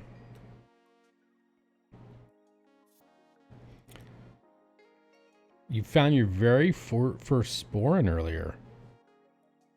Nice.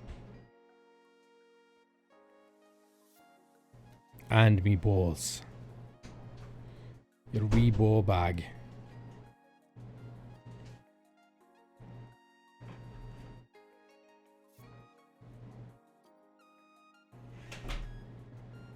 It's awesome.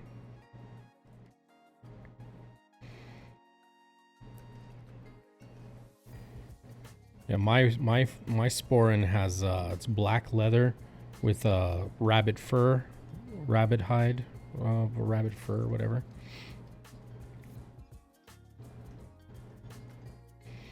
You say you found your first sporin? Ah, you wee ball bag!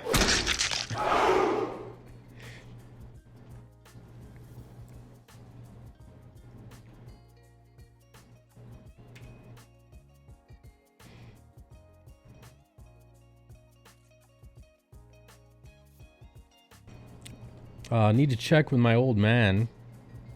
I have a feeling it was his. Oh, his too. Oh, that's awesome.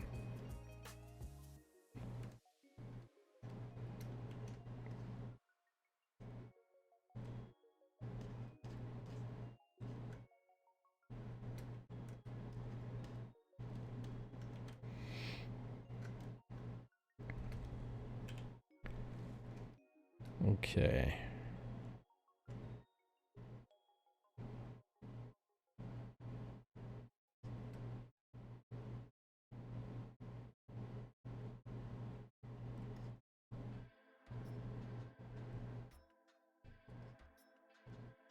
It's offering that little bevel, little inset.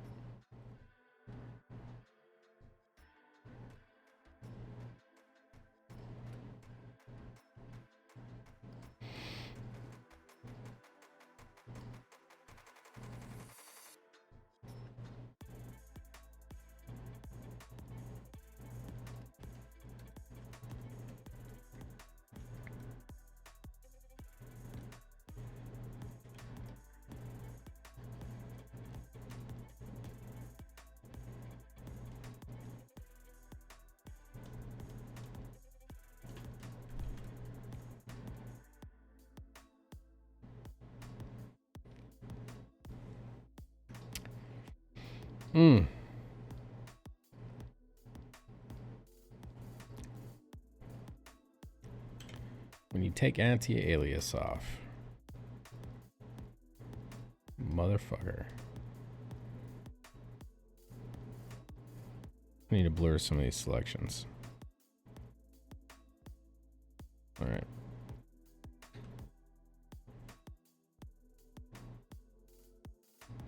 Blur.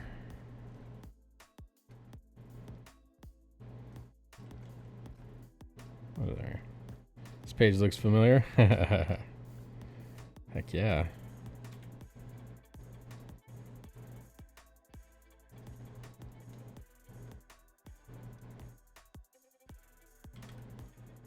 There we go. Alright, now I gotta go in a fucking blur tool and blur these selections here. It's a little too chiseled. So I thought I had anti-alias on, but apparently I turned it off for that when I was fixing the edge. It's okay. Easy fix. Easy fix. One might even be able to make a case of it being not anti-aliased. Because it is an inset here. Oh yeah. Yeah.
Hmm.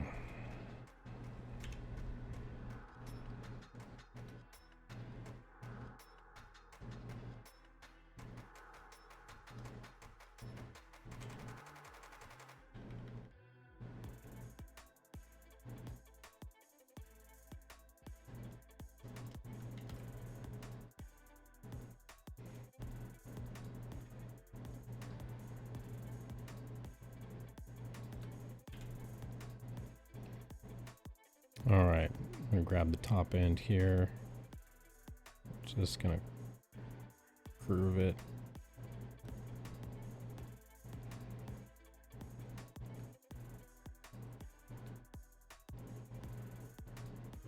Hmm.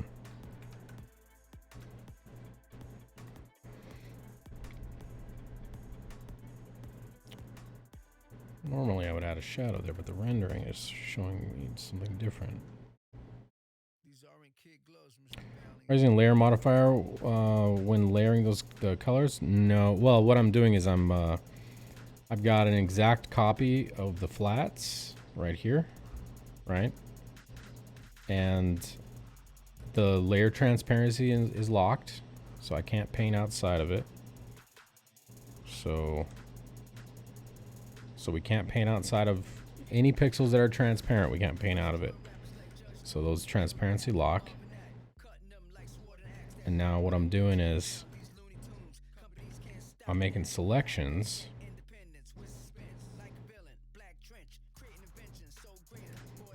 And I'm using a multiply version of this base tone.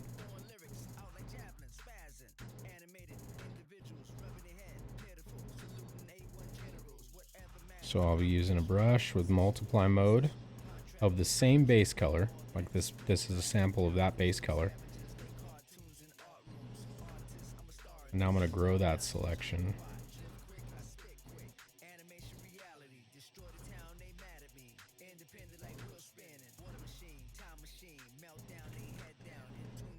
And now I'm going to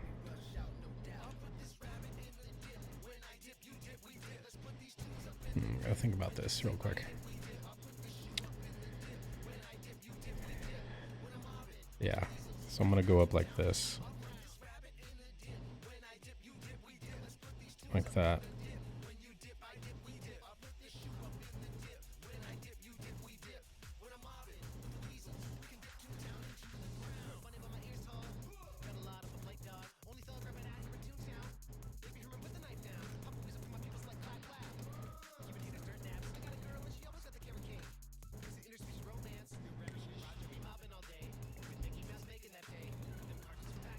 Okay, so now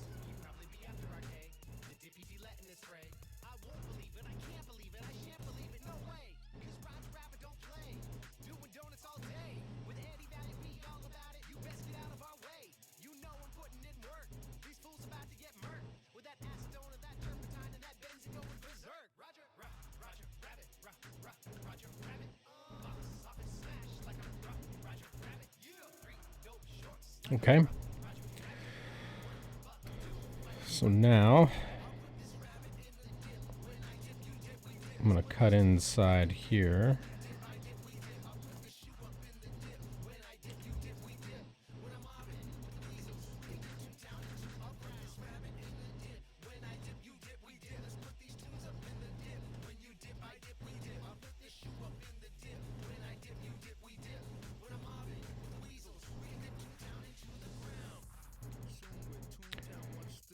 Love it.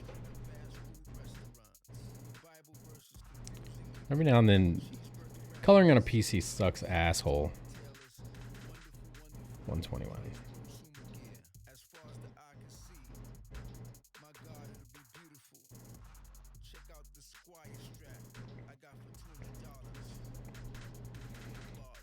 Like every now and then it just derps out. Okay. So looks like we got a little thick spot here. It needs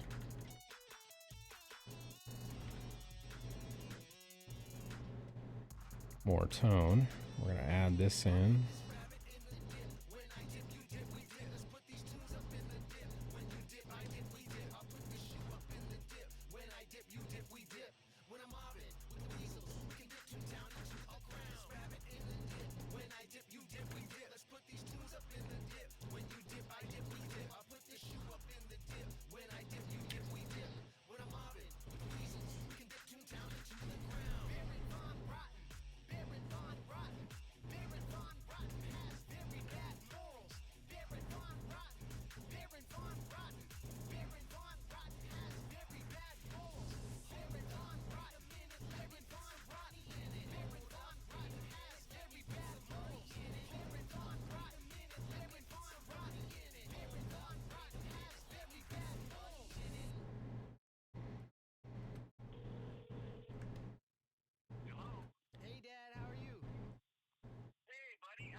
we're just finishing up the record. I'm in Berkeley right now.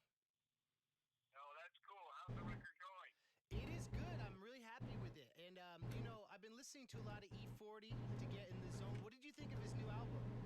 Oh, E40, he's awesome. He really represents Bay Area indie rap. You know, he's been around for a while and he started small, you know, with his East Bay roots and then he's grown. Hey, what's God's brother? Fuckhead. Hope all is well across the pond. Hell. Hell. One of the best in the game, buddy. Hell. Chill, Chill, chill, chill, chill, chill. chill. Hey, do you sometimes kind of wish I'd gone to law school?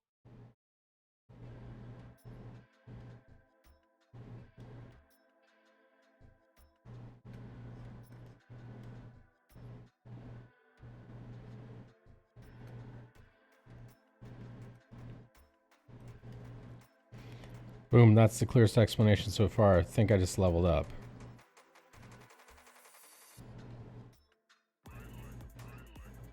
Oh yeah.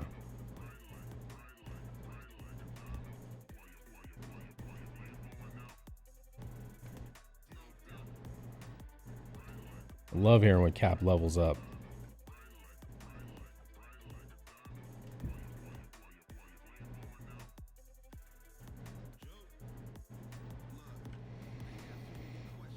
Still going hard to the best of my recollection.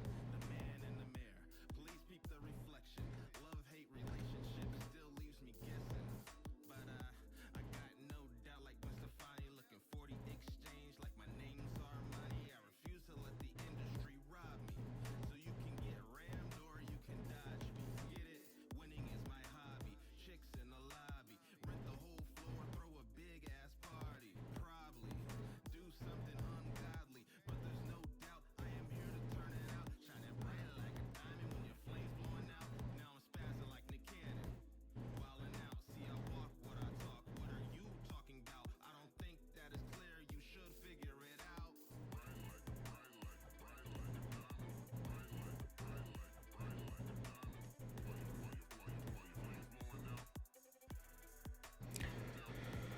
Okay, so now we have all of our value tones down. Now we're gonna put the love out there. I'm gonna go linear dodge. Believe in yourself. Tel Aviv blowing up and you screaming for help. You gotta be determined like a refugee.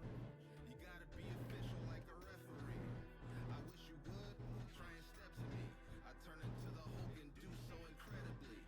Cross lands, cross seas, just to play all tracks. I'll be gone to November if I do come back. It'll be a cold ass winter if I do come back. But I have no doubts, therefore no. All right. So now we're gonna need to go like probably 10%.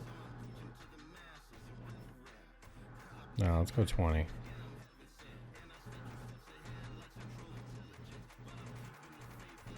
and the Reverend.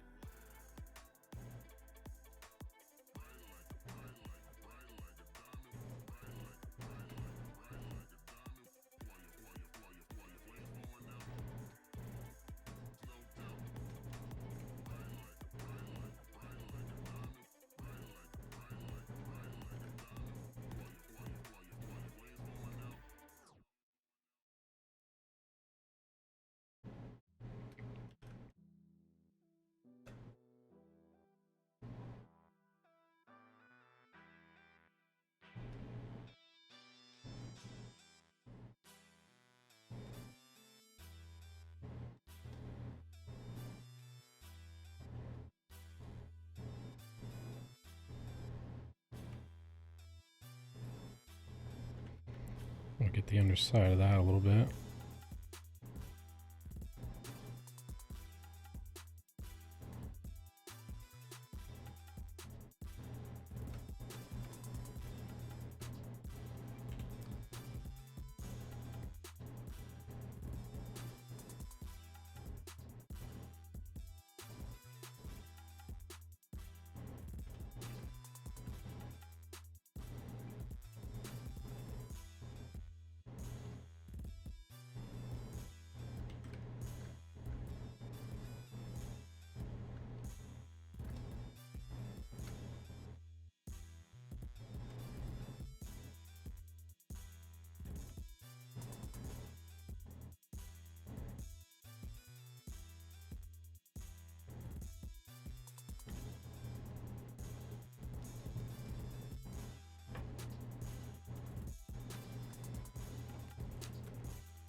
I think I'll lasso that.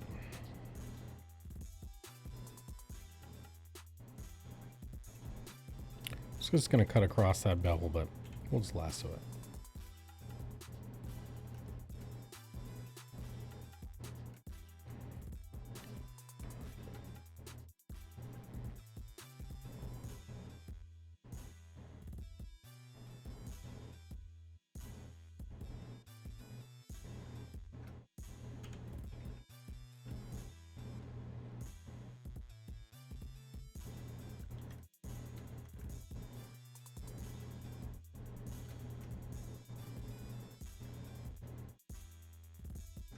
Linear dodge, are you still using the same base color? Yeah.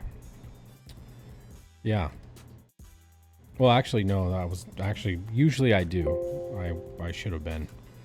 But any value that's, because that's more saturated of the same base color, so I just added more tone. But typically I would use the same base color for my dodging, for my linear dodge. I might actually be explaining why it's not behaving exactly the way I want it to. That is exactly why it was it's being a little less. See how we get this bluish halo? This little bluish halo, and then it goes to like a, not purple, but like a, you know, you get this split. Gives it a pearlescent feel. So you use the layer modifiers to do all the work. No, there's no modification on this. This is normal mode. And what I'm doing is I'm letting the I guess you could say the blend mode of the brush do all the work. So I've got the same color as this. So when I use this in linear dodge over top of this, I get this.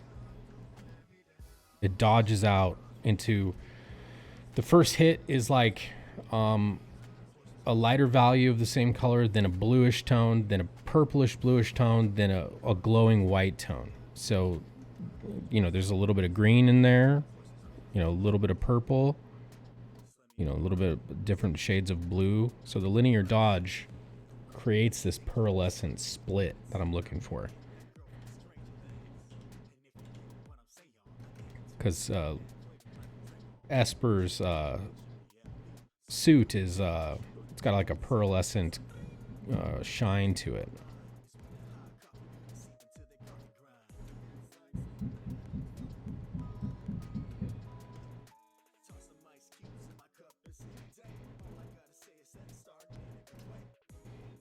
I've heard linear dodge, multiply, etc. as layer modifiers. Oh yeah. So there's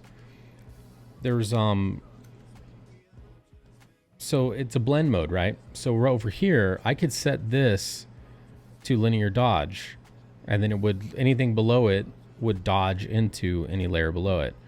But also the blend mode of the brush is a separate thing. So you can use layer blend modes on layers, objects, and brush modes as you brush, as you lay strokes down. So what we're gonna do here, so 30% is way too much. We're gonna go 15. There we go. Yeah, 15 and then 15 flow. Yeah, there we go.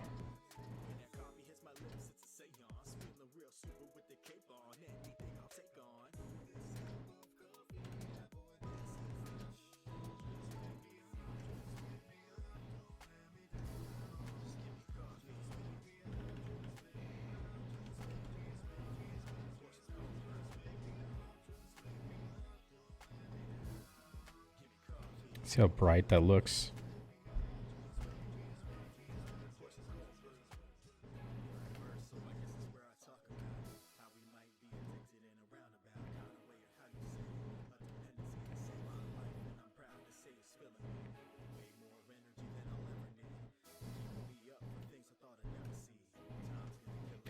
I'll have to see if there's a way to apply it to brushes and clip.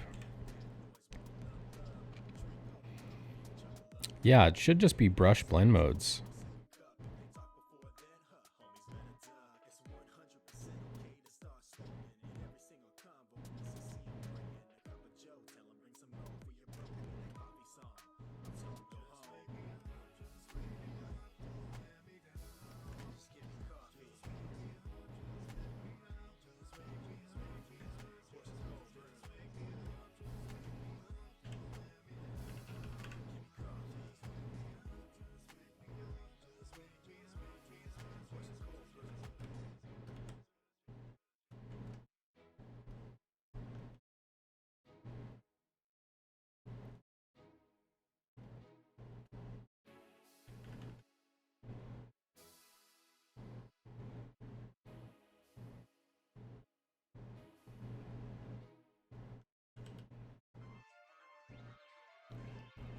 We're gonna blur this a little bit. I like the lines, but I think I want it a little smoother. There we go.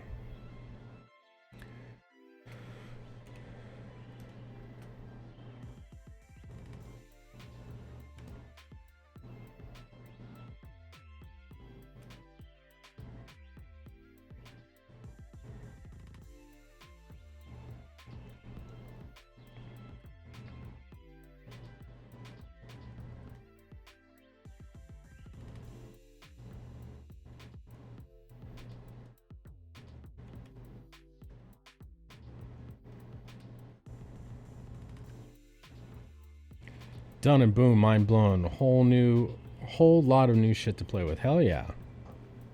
Hell yeah.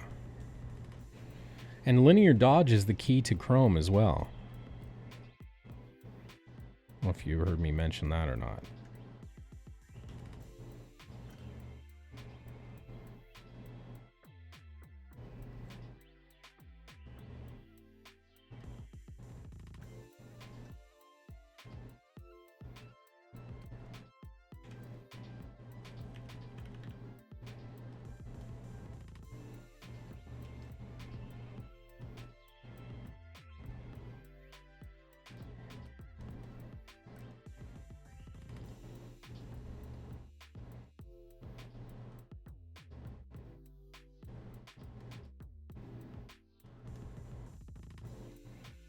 I remember that's why I know it's called add in clip. Ah, yes. Yeah, linear dodge add.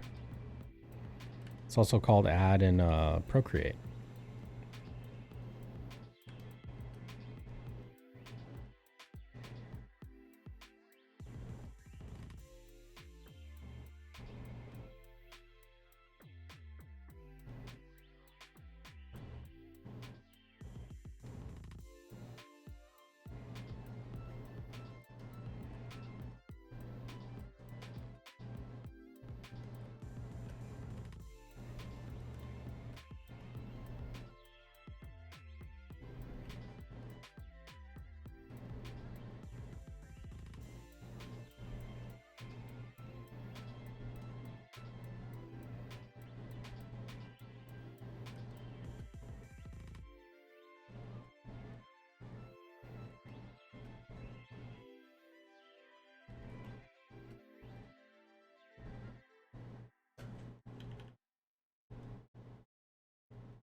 Found an interwebs page that simplifies what the modifications do and had it translated into clip. Ah, nice.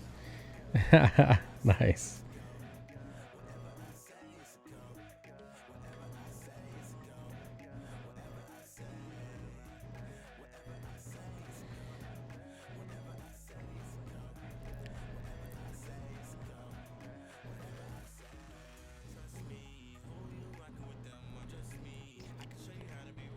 Well, some of it's pretty logical, like burn, make darker, burn. You're burning something. Multiply. Well, when you multiply something, like you're adding to a number, you're making a number bigger, so darker. Screen, think of it like you're dumping flour into a sifter and you're screening and you're just letting a little bit of light go through, it gets lighter.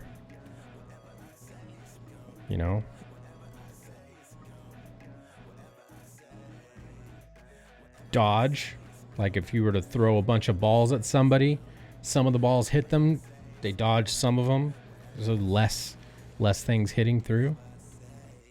They're dodging part of what's being thrown at it. It's avoiding some of the color. Difference is the opposite, exact opposite. So if you put a black mode or a black layer and you set it to difference, it'll turn white. Well, it'll knock out any pixels that are black and make them white. Saturation. So obviously it's the chroma, how much saturation on the layer.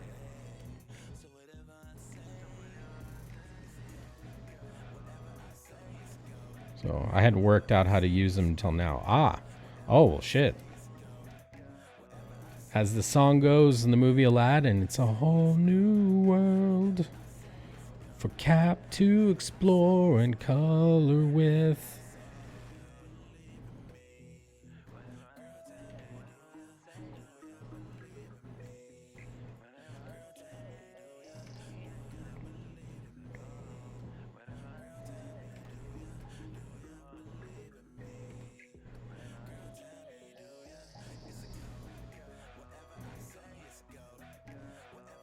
I'm telling you right now, Cap, when you land your first coloring gig, I'm going to drink a healthy dram with you on stream.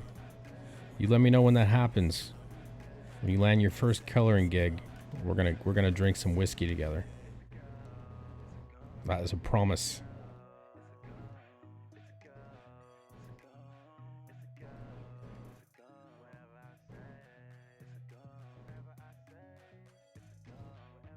A nice healthy dram. Always said a little step combined with big leaps. The big leaps are always mental.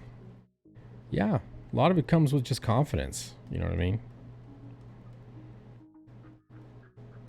A lot of people, I've had conversations with a lot of people privately, and I'm not going to mention any names, but there are people that go like, yeah, I could never color live on stream.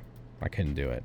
Or I couldn't draw live on stream. I don't like people watching me color or watching me draw or anything like that. Because they're worried people are going to judge them. Like, ooh, what'd you do there? Ooh, you need to work on your technique. Some people get really bashful about that kind of shit. Me, I don't give a fuck. Someone could judge me and think whatever they want. I'm always learning, and I'm proud to be so. I know I don't know everything. I know that I need to learn a lot. That's what I know. And every day that I color, I learn more. So techniques change, evolve, get stronger.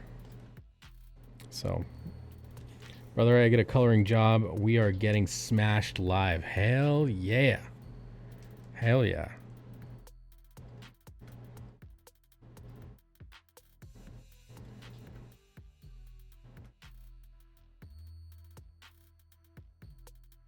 All right, let's toggle this rendering, see what we've got here.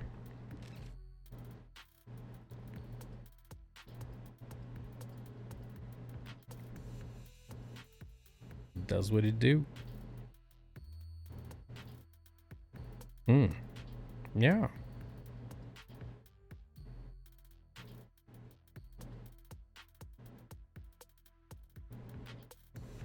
Nice and glowy. Canales summed everything up on my show. Don't make it good, make it cool. Oh yeah.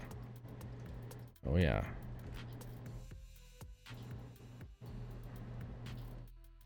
I love Canales' accent.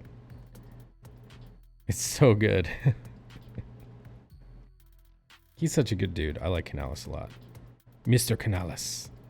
Hello, Mr. Canales. How are you? Boy, I'm fine. I am the Hound of Basque. Oh, he's such a badass.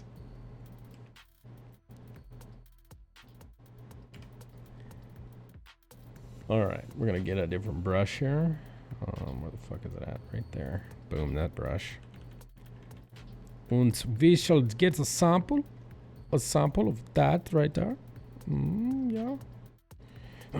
Up for me, my dick lipstickia got away from me there.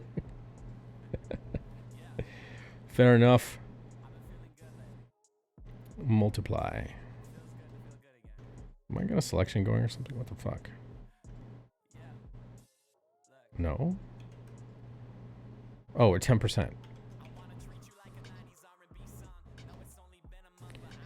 So for this, I multiply with this brush. Let's go 40. Add some shape to the armor. Get a nice saturated blue. And then I go back in, so I got some texture there. Linear dodge. Go back down to about 20%. Let's go 40%.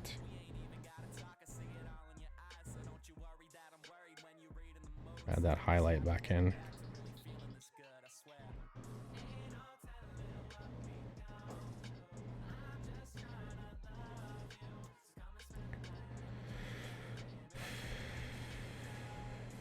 Let's see. And now I'm gonna go up here to my over ink layer. Special effects should be SFX.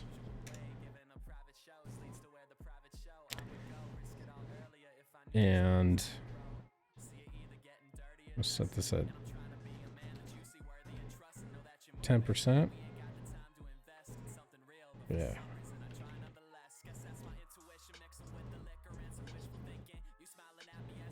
We're on top of the ink right now.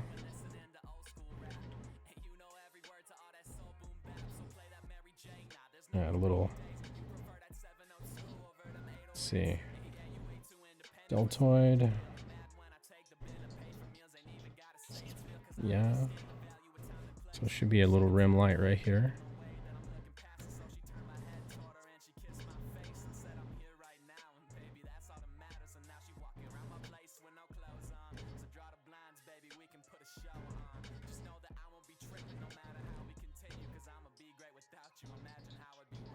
There we go. Put it on top of the inks.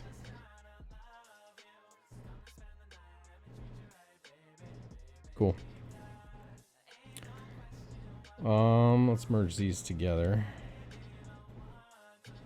Let's get this. Put that on top.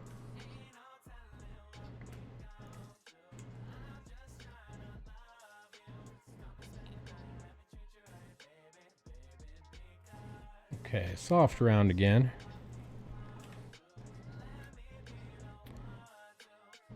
Anti-alias selection.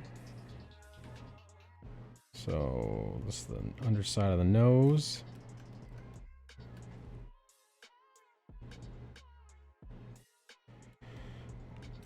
We're gonna get a little bit of that.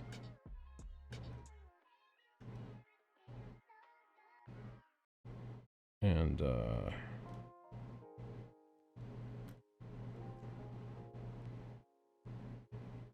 this is the underside of the lip.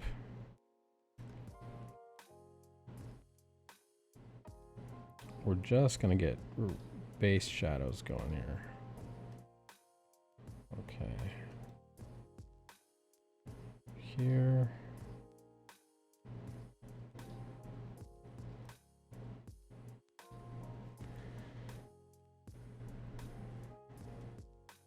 We could grab a little piece that runs down there as well.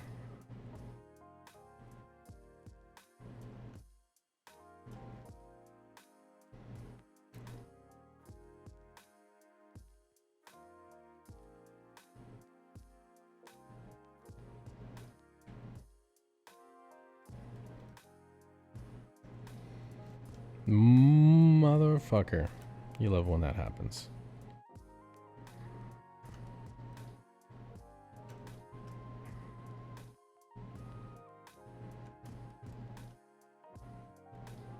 All right. Your mother's so fat. What?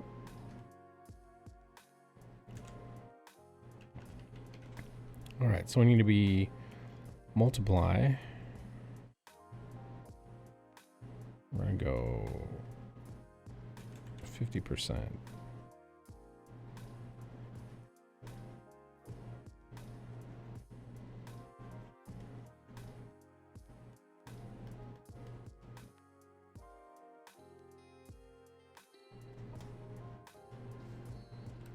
Yes.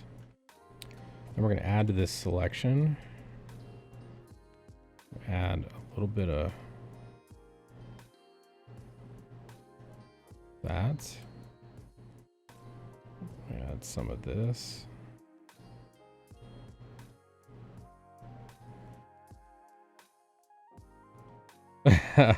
When she sits down, she sits down next to everybody. One of my favorite comedians in the world is an Indian guy by the name of Russell Peters. And he does a lot of impression comedy. I'm gonna need to knock those out, those teeth. Those aren't part. Those are gonna get toned. Anyway, he does a lot of impression comedy, and he says, you know, if you know, his impression of a Chinese man making fun of doing a yo mama joke. It's pretty funny. Your mother's so fat, and when she jumped for joy, she got stuck. It's so funny.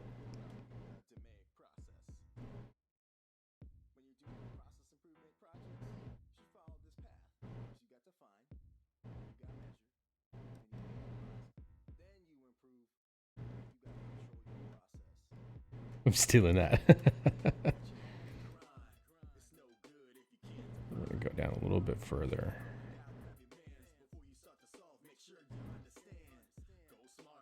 All right.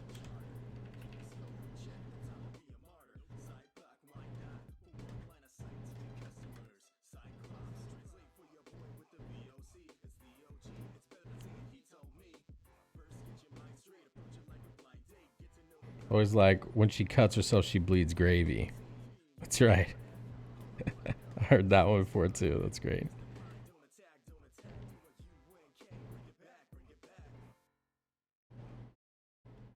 Cool.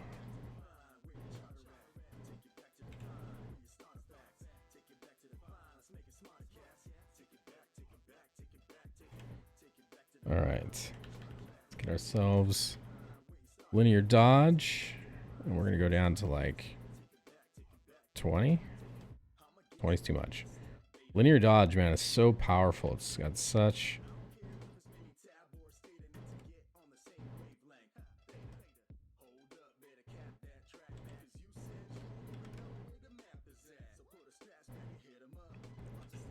It's so bright, so quick. I have a sudden urge to listen to Far Side.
Okay, let's see these selections.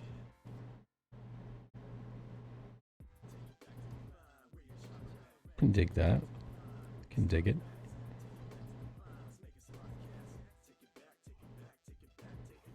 Yeah.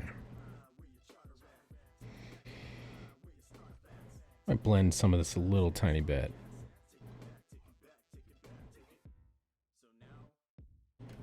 Some of the values. It's a little too much.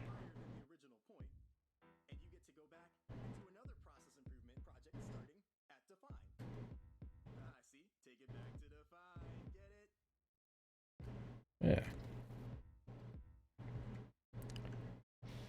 I think I'm going to blur this line just a bit.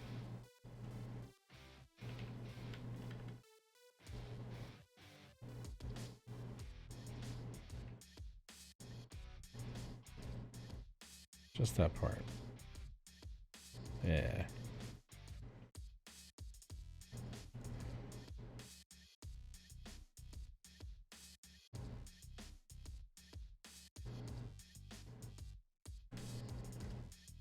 then a little bit of this right here. Not all of it, just some of it.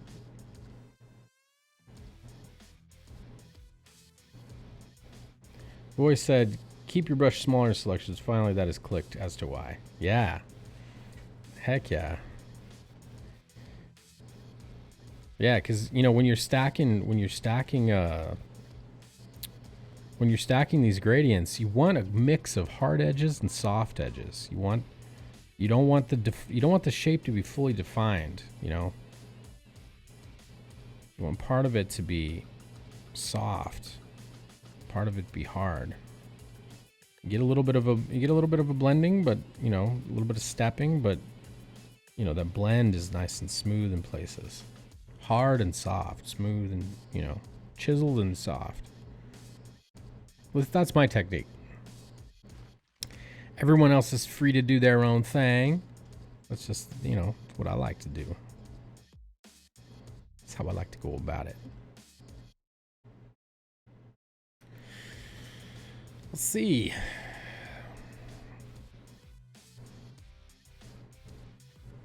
This page is looking sexy. Sexy.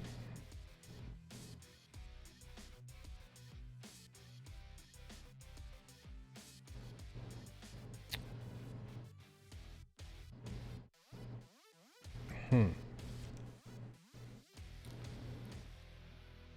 almost feel like these guys should have a little bit of hold on them.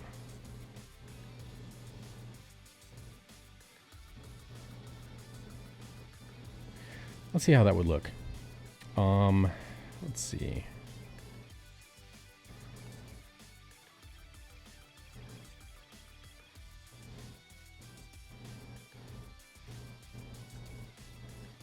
All right, let me save this selection as a channel.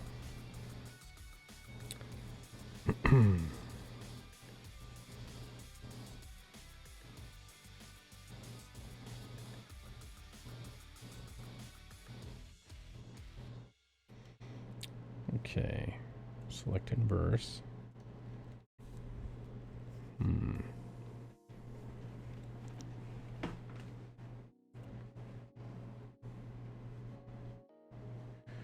Let's take a look at this real quick.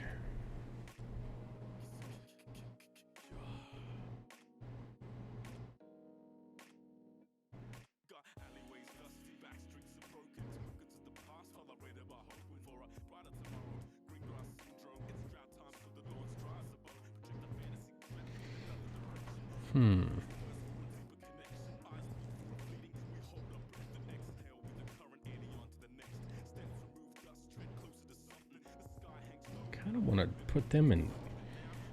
put them in a color hold.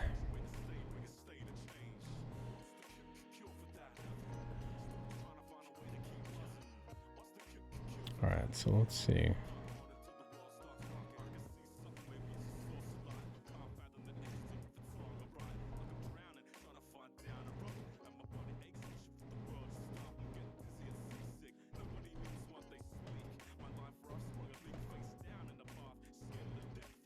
With 40%.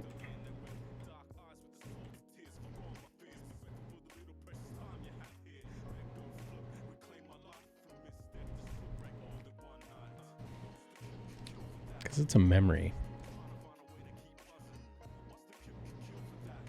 It's a memory.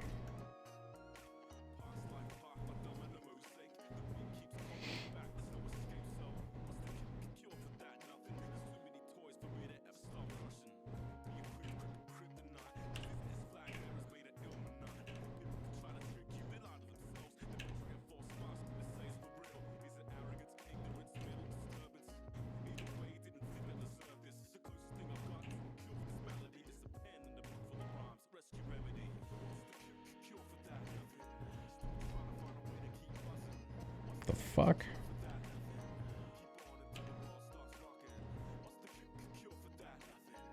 Okay.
think I'm just gonna chisel it out.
It's really, Vesper's the only thing I need to subtract from this panel.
Hmm.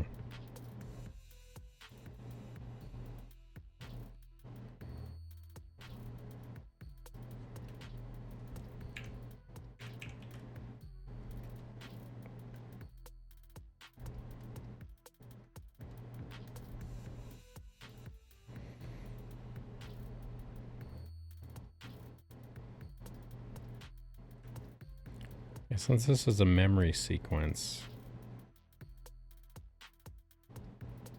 I don't know if it's going to be screened back this far. I'll probably reduce it, but I need to chisel it out.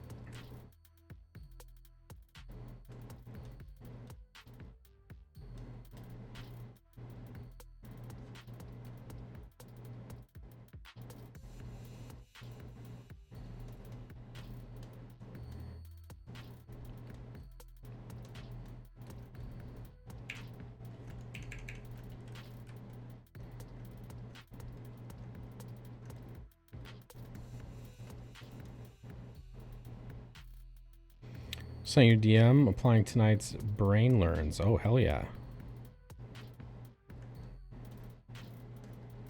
Please take a quick look. I will do. Let me grab this selection real quick.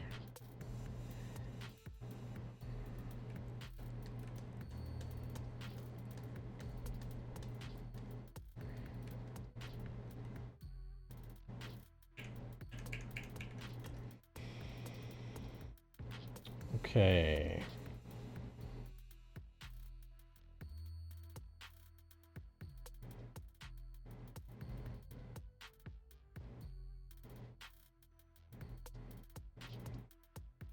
Some multiplies and some selections. Over the screens.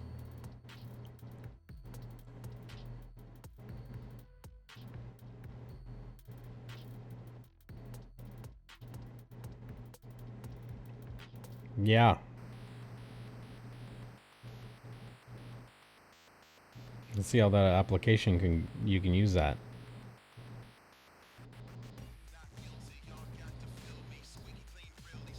Yeah, now just apply that to selections and figure work and stepping your values, and you know what I mean? Not fancy, but is that right? Yeah, no, that's... Yeah. I mean, that's the base. That's the base of what you do, man.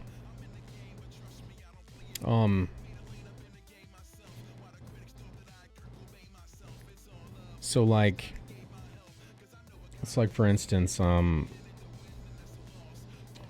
see.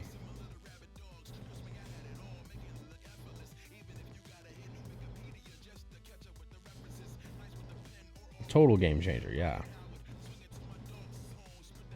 Let's see. I don't think I've started this yet. Oh.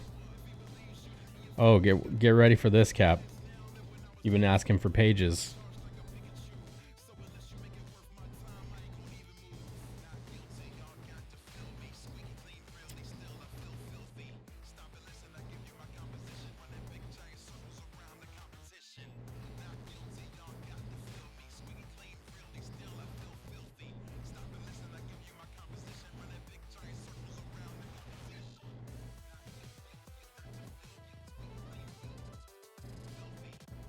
So...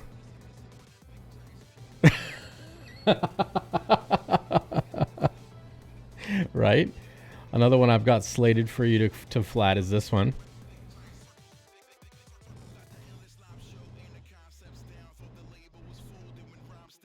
This one's not too bad because, you know, the only differences here is like this flooring. So I would say, you know, this would be a gray tone. You know, separate out the orbs, these guys, and then make this like a some kind of a bronzish tone. Then you got these caterpillar guys. So thinking Ghostbusters.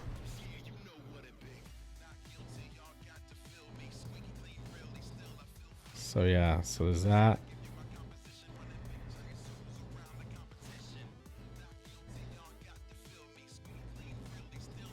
So you're getting that page, you're getting this page.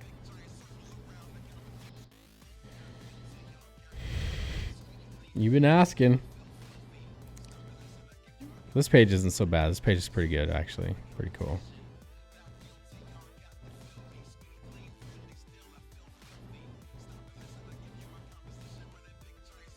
This is like the big bad guy. His name's Mao.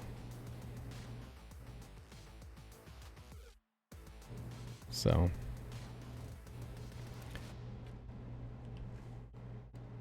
So, that page. Did I look at this one yet? Yeah, I looked at that one. This one? Ah.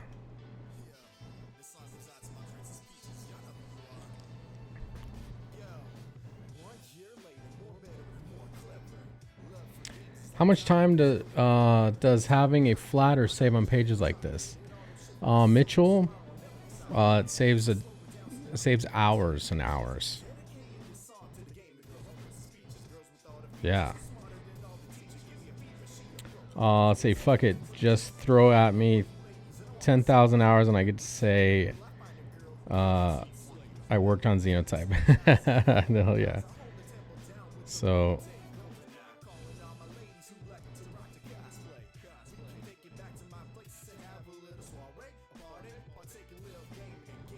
$2 to 4 hours a page is the answer to that.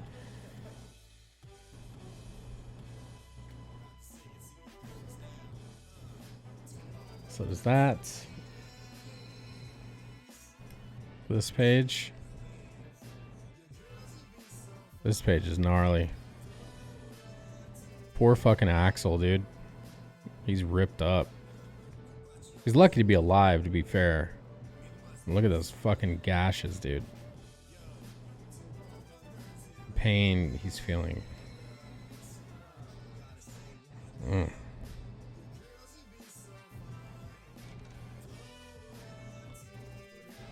Yeah.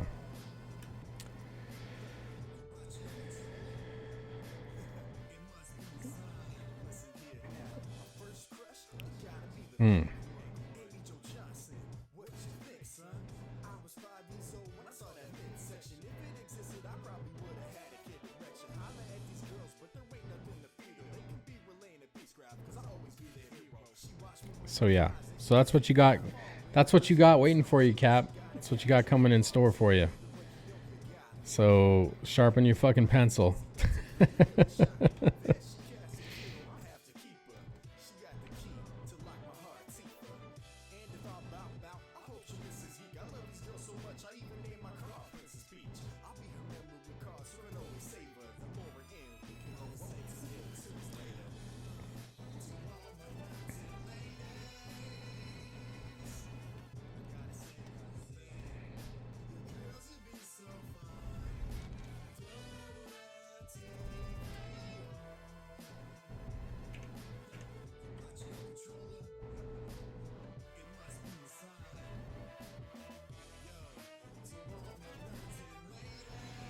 The fuck is that?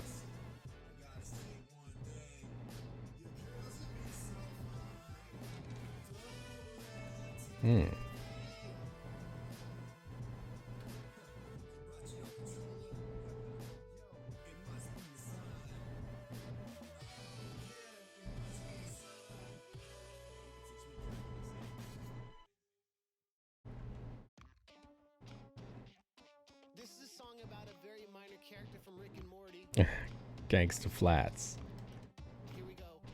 On a distant planet populated by another race. It's a six podcat. He might slap you in the face. He's Kazorpazor field and he wants his enchiladas. Vitriolic rage, well you know he's got a lot of insults that he hurls while John reads the paper. And just like Morty Jr., no distractions in his nature. Half cat, half Kazorpian, and he don't like it either. Smack you in the head with the telephone receiver. Spitting racial epithets. It's mind blowing to see how much time goes in and where all the different places people touch during the process of creation of a book like this.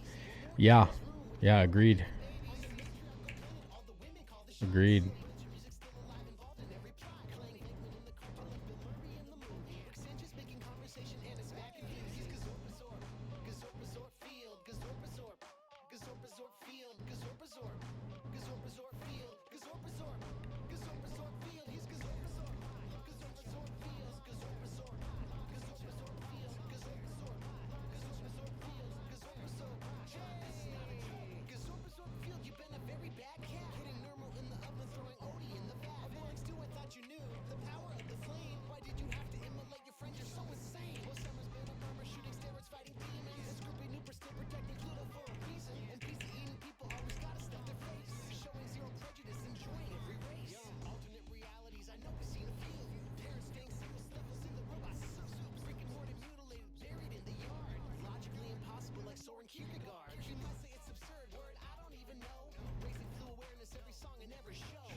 Yep, until you're involved in it, it's on. Yeah, it's impossible to comprehend how much time goes in. Yeah, fair amount.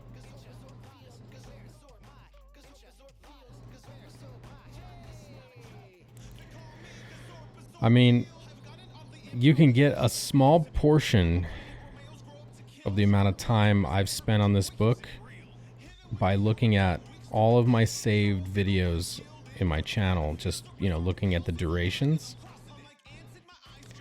Because I haven't streamed, I'd say I've streamed about, I've been live for probably about 40% of the process. Between Twitch and YouTube. So you could look at the durations of my streams that I have saved, because I don't delete any of them. and say, you know, one's an 8-hour stream, another's a 12-hour stream, another's a 6-hour stream, you know, a 5-hour stream, an 8-hour stream, whatever. Mogwai. Hello, Mogwai. How are you, Mogwai? I twitch every time I eat.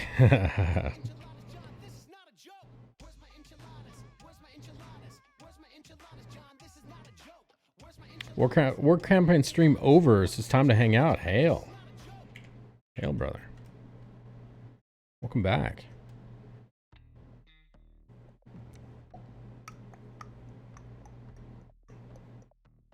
Nice. You fucking charging there.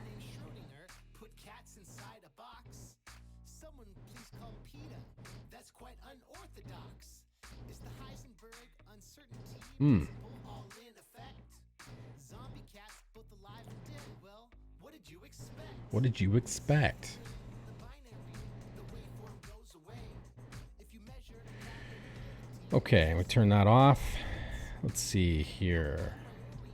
how an atom might behave, yet through this All right, so what's my light source? Okay, so he's got a cast shadow coming this way. Let's do a little breakdown here. It's been a little bit since we did a breakdown.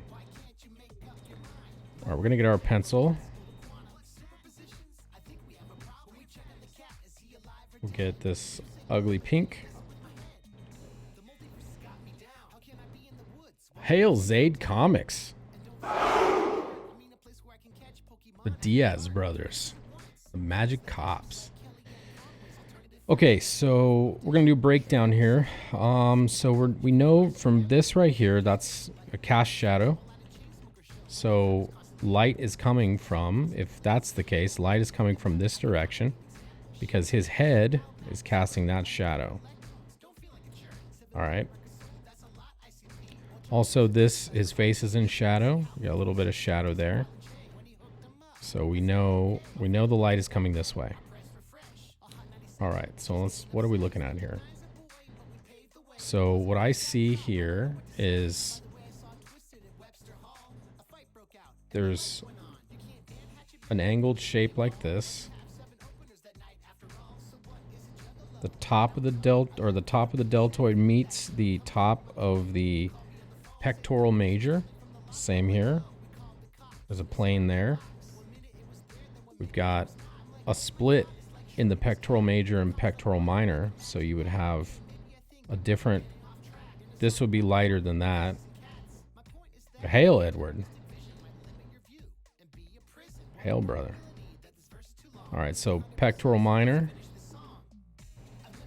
pectoral major, so there's another plane there. We've got a neck muscle that comes out like that, so we're gonna get some lighting that goes there. We've got a dark shape that will appear there in the trapezius muscle. This will be a highlight, another highlight here. Same with the deltoid. So we've got a surface that's faced away from the light source on this side. A little bit of light will go right there. Same thing, highlight will be there. This will be in shadow. We've got a little rim light that will appear there. A little rim light there. This will be an ambient occlusion. Shadow. Highlight. Okay. We've got ab muscles here. The top sides of the ab muscles, we're going to have highlight. This will be in shadow down here. Same thing. Angled highlight, shadow. So we've got the rib cage coming in. More highlight, shadow. So that's what we're looking at for that. That'll be a highlight. We'll get a little bit of shadow, and then we'll get a reflected light down below. A little ambient occlusion right there. Highlight shape. Another highlight shape. Yeah. So that's the way I look at this when I'm breaking this down in my mind. That's kind of how I see it. Let's render it. Okay. So, first off, Let's see. We're gonna go to our skin layers here. Go to the shadows. And we're gonna meow. We're gonna put a shadow in this motherfucker. Right there. Little shadow shape.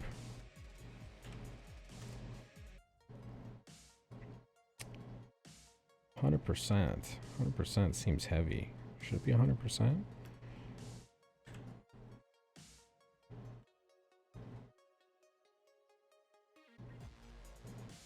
Let's go 60%. Yeah, it should be 65%. There we go. Yeah, that's better. Okay. A little shadow shape right there. Upper forearm muscle.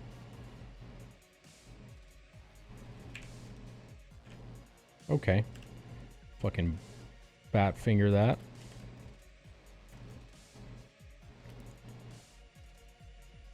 We'll do a little shadow shape right there.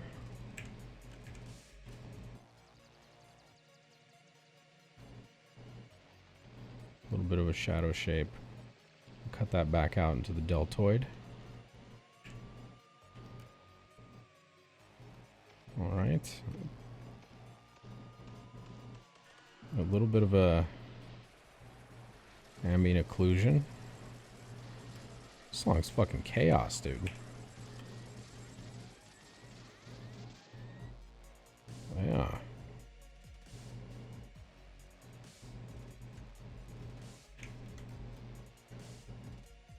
Okay.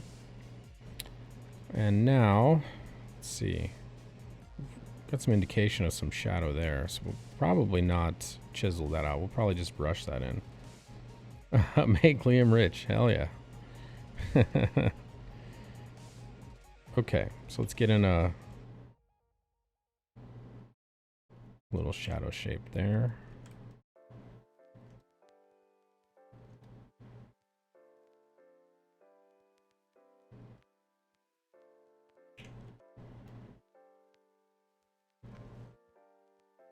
Probably stand to get a little tiny bit of a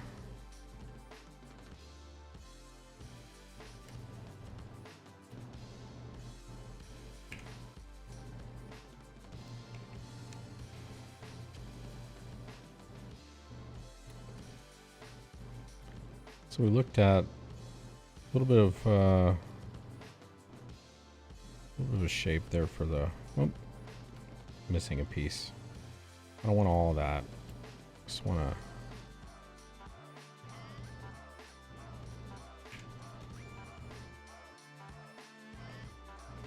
all right. So that is the bottom of the rib cage.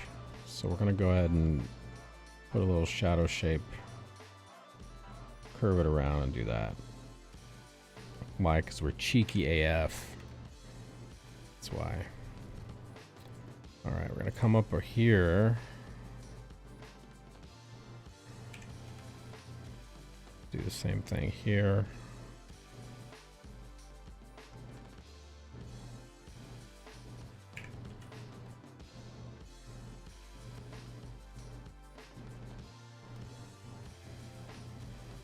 Let's see. I want it to marry up just right. I want it to go up above a little bit.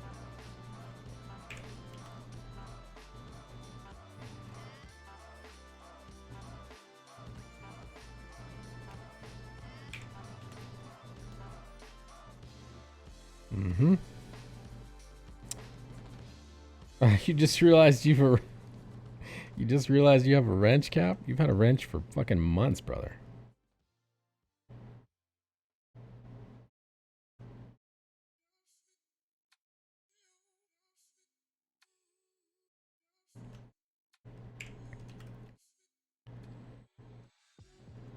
This one's for every beautiful has-been.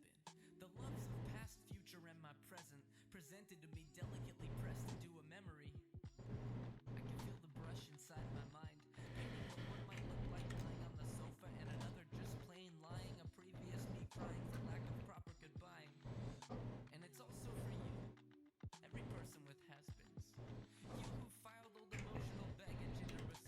Du situ. Meow. Meow. I guess it depends on where it ends, if it ends. If there was a chance that it's the end of summer, but we can still be friends.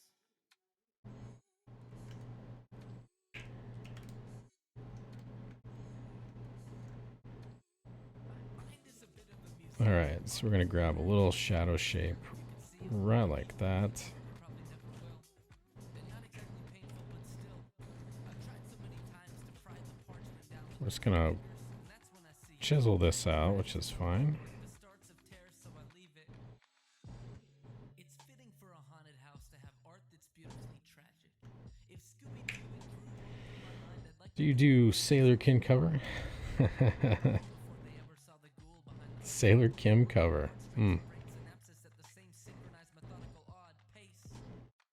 Hoping to get it, we bring it all back and see. If now is tragedy, past is my majesty. If it still matters to be in the presence of clouds of perfume that could make up the essence of tears, fears, trust, and lust, beers, jeers, dust, and fluff that could fill in the gaps of my story as I heard it. Pat all the parts that All right, now we're gonna brush some of this to smooth some of these edges out. Let's get soft round. Normal mode.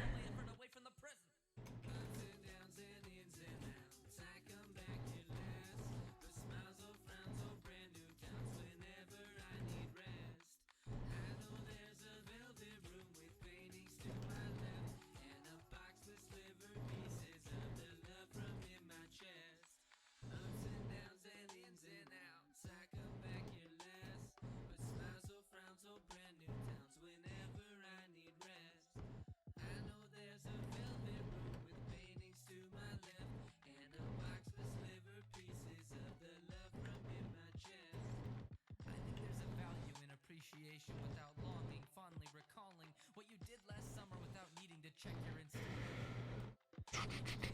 In a gallery, a crucial thread in the tapestry. Sometimes we part ways with the silence of the last few grains of sand passing through an hourglass. Other times, it's with the screeching brakes too slow to prevent a crash. Each footprint in the path, each with the same promise of being the last. Me, I've learned to glance back and gently laugh, or at least give a knowing smile, because love is all mistakes and perfection in equal parts.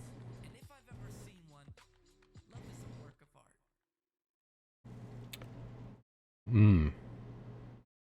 Mark takes all the credit for the not chromium cover.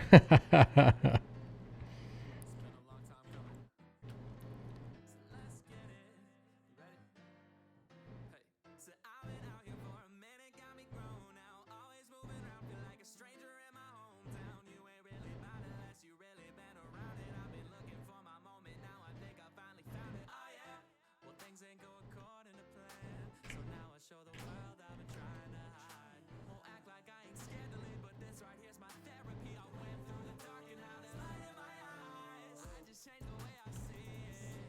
All I had to do was start believing. I made mistakes, I'm never gonna repeat it. I took a break, but now I'm never leaving. Yeah, I feel like something woke inside. Heartbeat working overtime. Everything was motorized, but now I'm up and more alive. So let my family know I'm fine and it's a new day. Cause there's a whole lot I gotta say. So I'ma tell the world that I'm on the way. I promise. When we're back, we gon' celebrate. Yeah, yeah, baby, save the day. So raise your glass to the better days. Cause they're coming. I know I'm gone and it's getting late, but I'll be there, baby, save the day. Cooped up, I ain't left my place in a few months. I'm going back to basics like a crew cut. Feeling used up, but now I'm through, done grinding till I make a few bucks. Somebody do some, hey. Yeah, I've been depressed, yeah, I've been a mess, but I guess you gotta hit your worst and make it to your best. And I still have my rainy days, I doubt those ever fade away. But I've been seeing color instead of all those other shades of gray, and I just had to find myself. I know life is great, and I just needed to remind myself. Yeah, I remember that flowers don't stay in bloom all year long. So one bad day don't make it all go wrong. Opportunity knocks while I just hold the door. I know that I just gotta focus more, and I can finally see that heaven I've been going towards, with angels singing praises through these vocal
All right.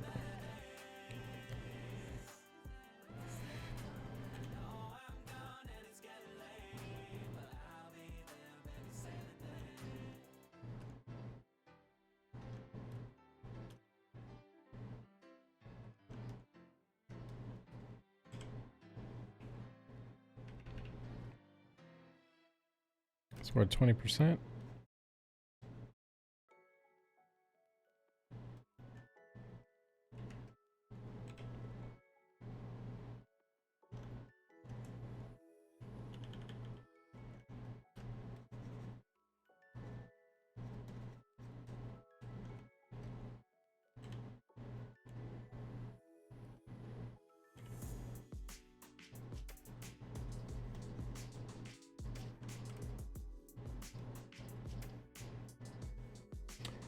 How do you go about doing a color hold? I've done a few drawings recently where I don't like the inks in black and want them blanded.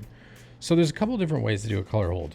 You can either physically put color on a layer on top of the inks and have it set to different blend modes. Either screen, linear dodge, color dodge, things like that. And it will change the color of the ink, but then you have to clip whatever you don't want shown. That's a global way of doing it. The other way to do a color hold is to convert the inks layer to a transparent layer that doesn't have any color in it. I'll show you how to do that. Let me get a save here. So let me open up a new page.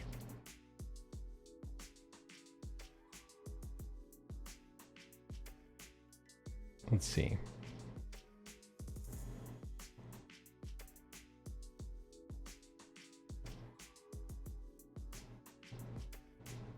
I'm really happy how this page turned out. Still need to do the energy beams, but let's see. 119. There you go. Okay, so this page here. All right. So we've got this relatively flat, right? Just it's flatted, as you're aware. So what we're gonna do is kill that. We're gonna turn everything off, and we're just gonna get the black layer. Okay. So in Photoshop, gangsta flats. That's right. In Photoshop, the channels. I don't know about clip. See, because you work in clip, you're gonna have to figure out the equivalent to this. But the channels, these are R, G, and B, red, green, and blue, composited together, give you this image, right? So what we're gonna do is we're gonna go up to the top, and we're going to hold Control in Photoshop and make a selection out of the channel, out of the composite of all those, right? It selects all pixels on the page. All right, so that we're done with that. Now we're going to make sure it's 100% black, right? 100% black. We're going to create a new layer. We're going to select inverse, and we're going to fill with black. And now when we turn this off, we turn the inks layer off, deselect. We're gonna fill this with white. Let's put this at the bottom. Okay, so now we have an exact copy of the inks layer. The only difference is this inks layer has all the white in it. So when I zoom in here, those are white pixels, right? So I have white pixels and black pixels. There's no transparency. But by making a selection in the composite of all three channels, making a selection here, we've selected every single pixel, both white, black, and all the in between, and no white pixels. We've not selected any white. We've only selected black and gray. So we've now made a new layer. We've pasted it on there, and guess what? There is no more white. So whatever's gray is slightly translucent. So this is an exact copy of the inks. So now that we have that separated out, now what we need to do is we need to lock the transparency of the inks layer. Okay, whatever that means in Clip Studio. So we're locking the transparency of the inks layer. So now, if we go and let's say we want to make this shoe all yellow, so we've got this base color, right? But we want the shoe to glow. Let's say we want the shoe to glow. So we get this, we sample this color. We want to go up in value, brighter in value. Go over to our inks layer, and we are going to brush in normal mode, full opacity and flow on the inks layer. And now, so what we've done is we're now painting a color on the ink itself. Obviously, I'm not being very judicious in how this, what this affects. But, we could mask it very tightly.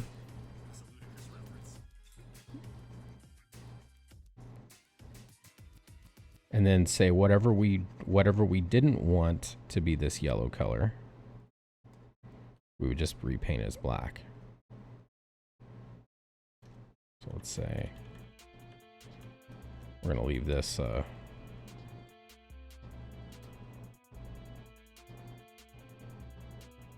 actually physically painting on the inks themselves in their mask. Oops. Sometimes I hold Alt down and it makes me drag my layer around. This is when it gets tricky when you got screen tone and shit, because then you got to be real tight with your brush, because you don't want that to spill off.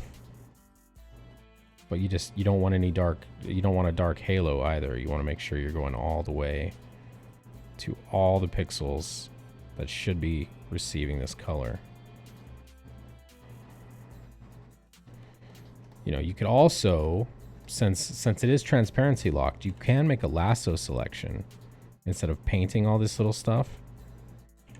If there's not a lot of tone around it,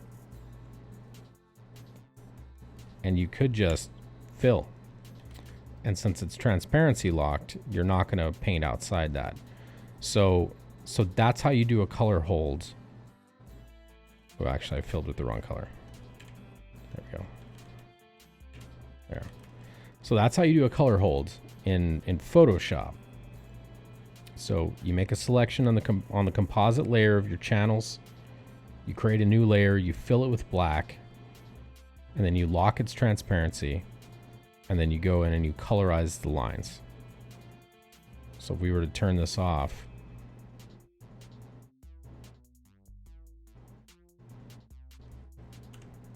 you can see that the inks are now another color. Make sense?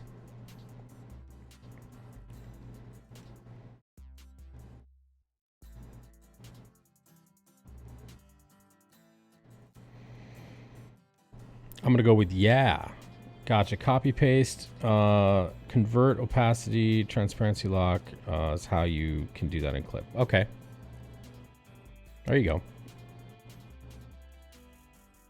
There you go.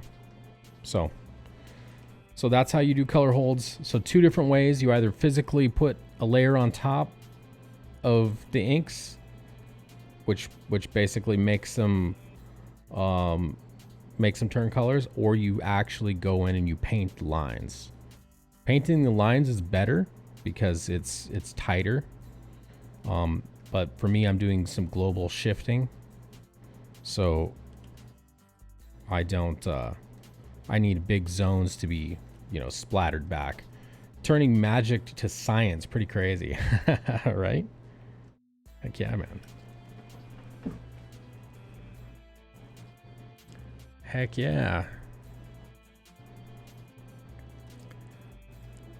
All right. I'm gonna go back here. I'm gonna select a highlight like that. And so again, we don't want our brush to be as big as our selection. With all the screen time, it's really impossible to see the selection. All right, we want to go down to about 30%. And we're going to swipe back and forth. And we're going to make a smaller section, smaller selection, kind of in the middle of the form.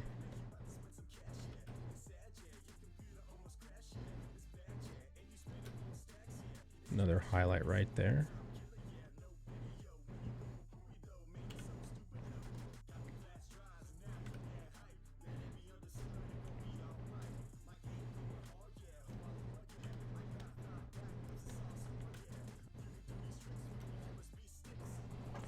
Scotsman is a wizard. You're a wizard, Harry. You're a wizard.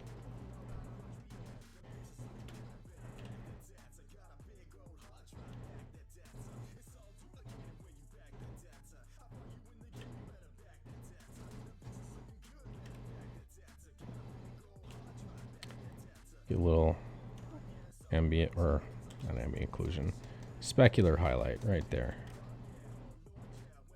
We're going to get a little specular right there.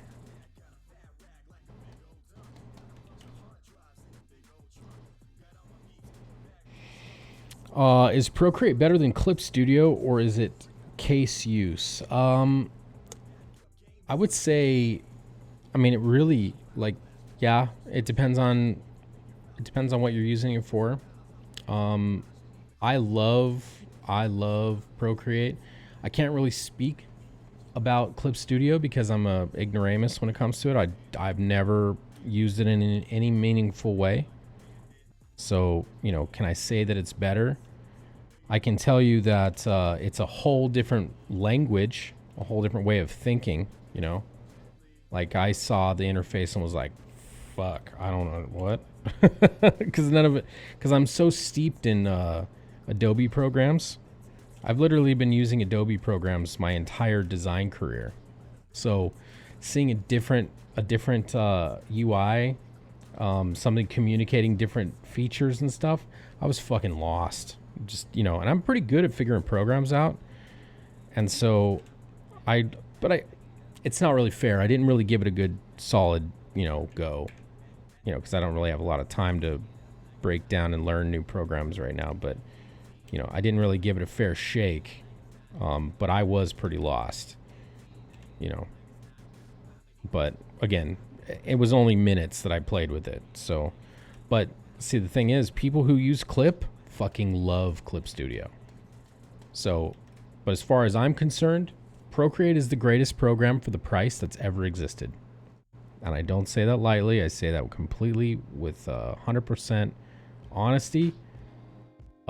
Procreate does so many things for $10. I mean, the barrier of entry. The barrier of entry is this. Costs you $1,000 straight away to get you have to have an iPad Pro. You have to have a Pro. You can't just have a regular iPad because it has a chip in here that lets you have lag-free drawing. So you have to have the Pro, and it's like this one, the smaller version is $999. $999. So there's your barrier of entry. But after that, Procreate's $999 only. $10, $9.99. So, let's see. Clip is decent. Love it, Scott. It would take you 5 minutes to work out Clip given the right setup. I believe that's true. I just, you know, Cap, when you got deadlines and shit, and you're focused on getting things done, learning a new program isn't really on the menu. You know what I mean? It's really not. So I really would love to learn it one day, but until I'm done with XENOTYPE, which is going to be a bit, I can't even think about learning a new program as much as I want to.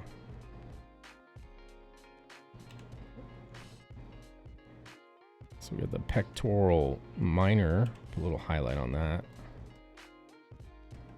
And then a little specular right here on the rim.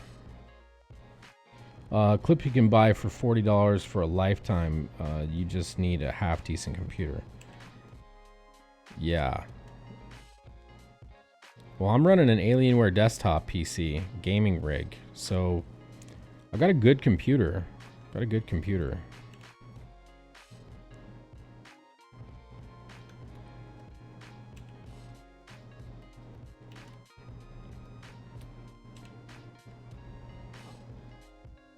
That's a funky looking selection. There we go. That's better.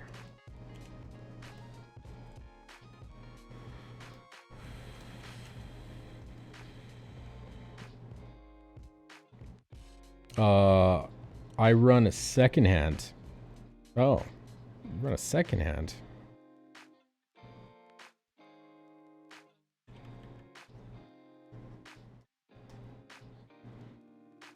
Secondhand Dell off eBay?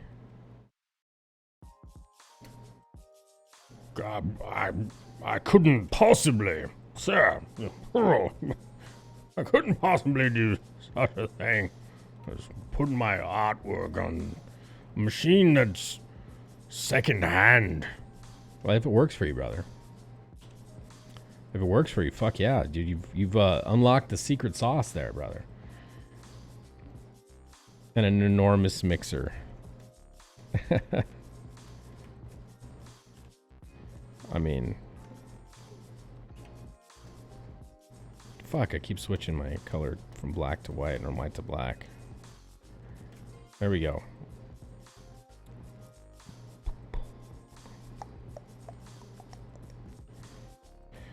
Let's get some speculars. See, that's the beauty. Whenever you find, if you get a machine that does everything you need to do for a good price point, it's fucking great.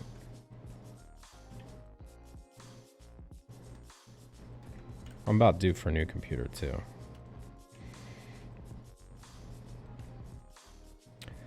Just added a fancy but cheap graphics card. Fuck spending money on shit I don't need. Maybe one day I'll get all fancy Nancy. Yeah. Well, see, there's a reason why I need this much processing power. You know what I mean? Because I'm running OBS, pushing out at I'm capturing at 1920 by 1080, downsampling on the GPU to 720p, and then encoding and pushing out via the GPU. So that I'm capturing, streaming, downsampling, or capturing, downsampling, and streaming on the same machine that I'm rendering color, playing music, being in Discord, got a web browser open. You know what I mean? Like, so I gotta have a minimum amount of power for all that shite. Otherwise, my shit would lag like a bitch. And even then, sometimes my computer crashes. I've had some crashes recently. So, but yeah, no, I feel you, man. If you don't need it, don't waste the money. Don't waste the money. All right, let's see. Shite, you got that right. Finally installed the native AMD GPU stack for Linux earlier today. I believe it fixed the crashing in Minecraft. Fuck yeah, man. Let's take a look at this rendering real quick.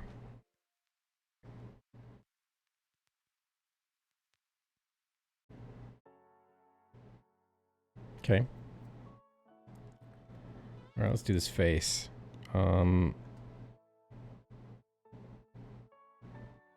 He's wearing a mouth guard more than likely, huh?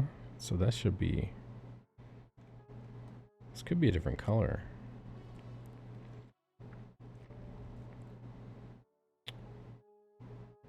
Ah, fuck it, I won't get too cheeky because we're going to put this color hold back on top of this, and all this extra rendering I'm doing is just going to get washed. So I probably shouldn't even be rendering this shit, but I just can't. Yeah, I'm going to put sweat droplets in there and make it sexy. Well, I mean, when we go down to print size,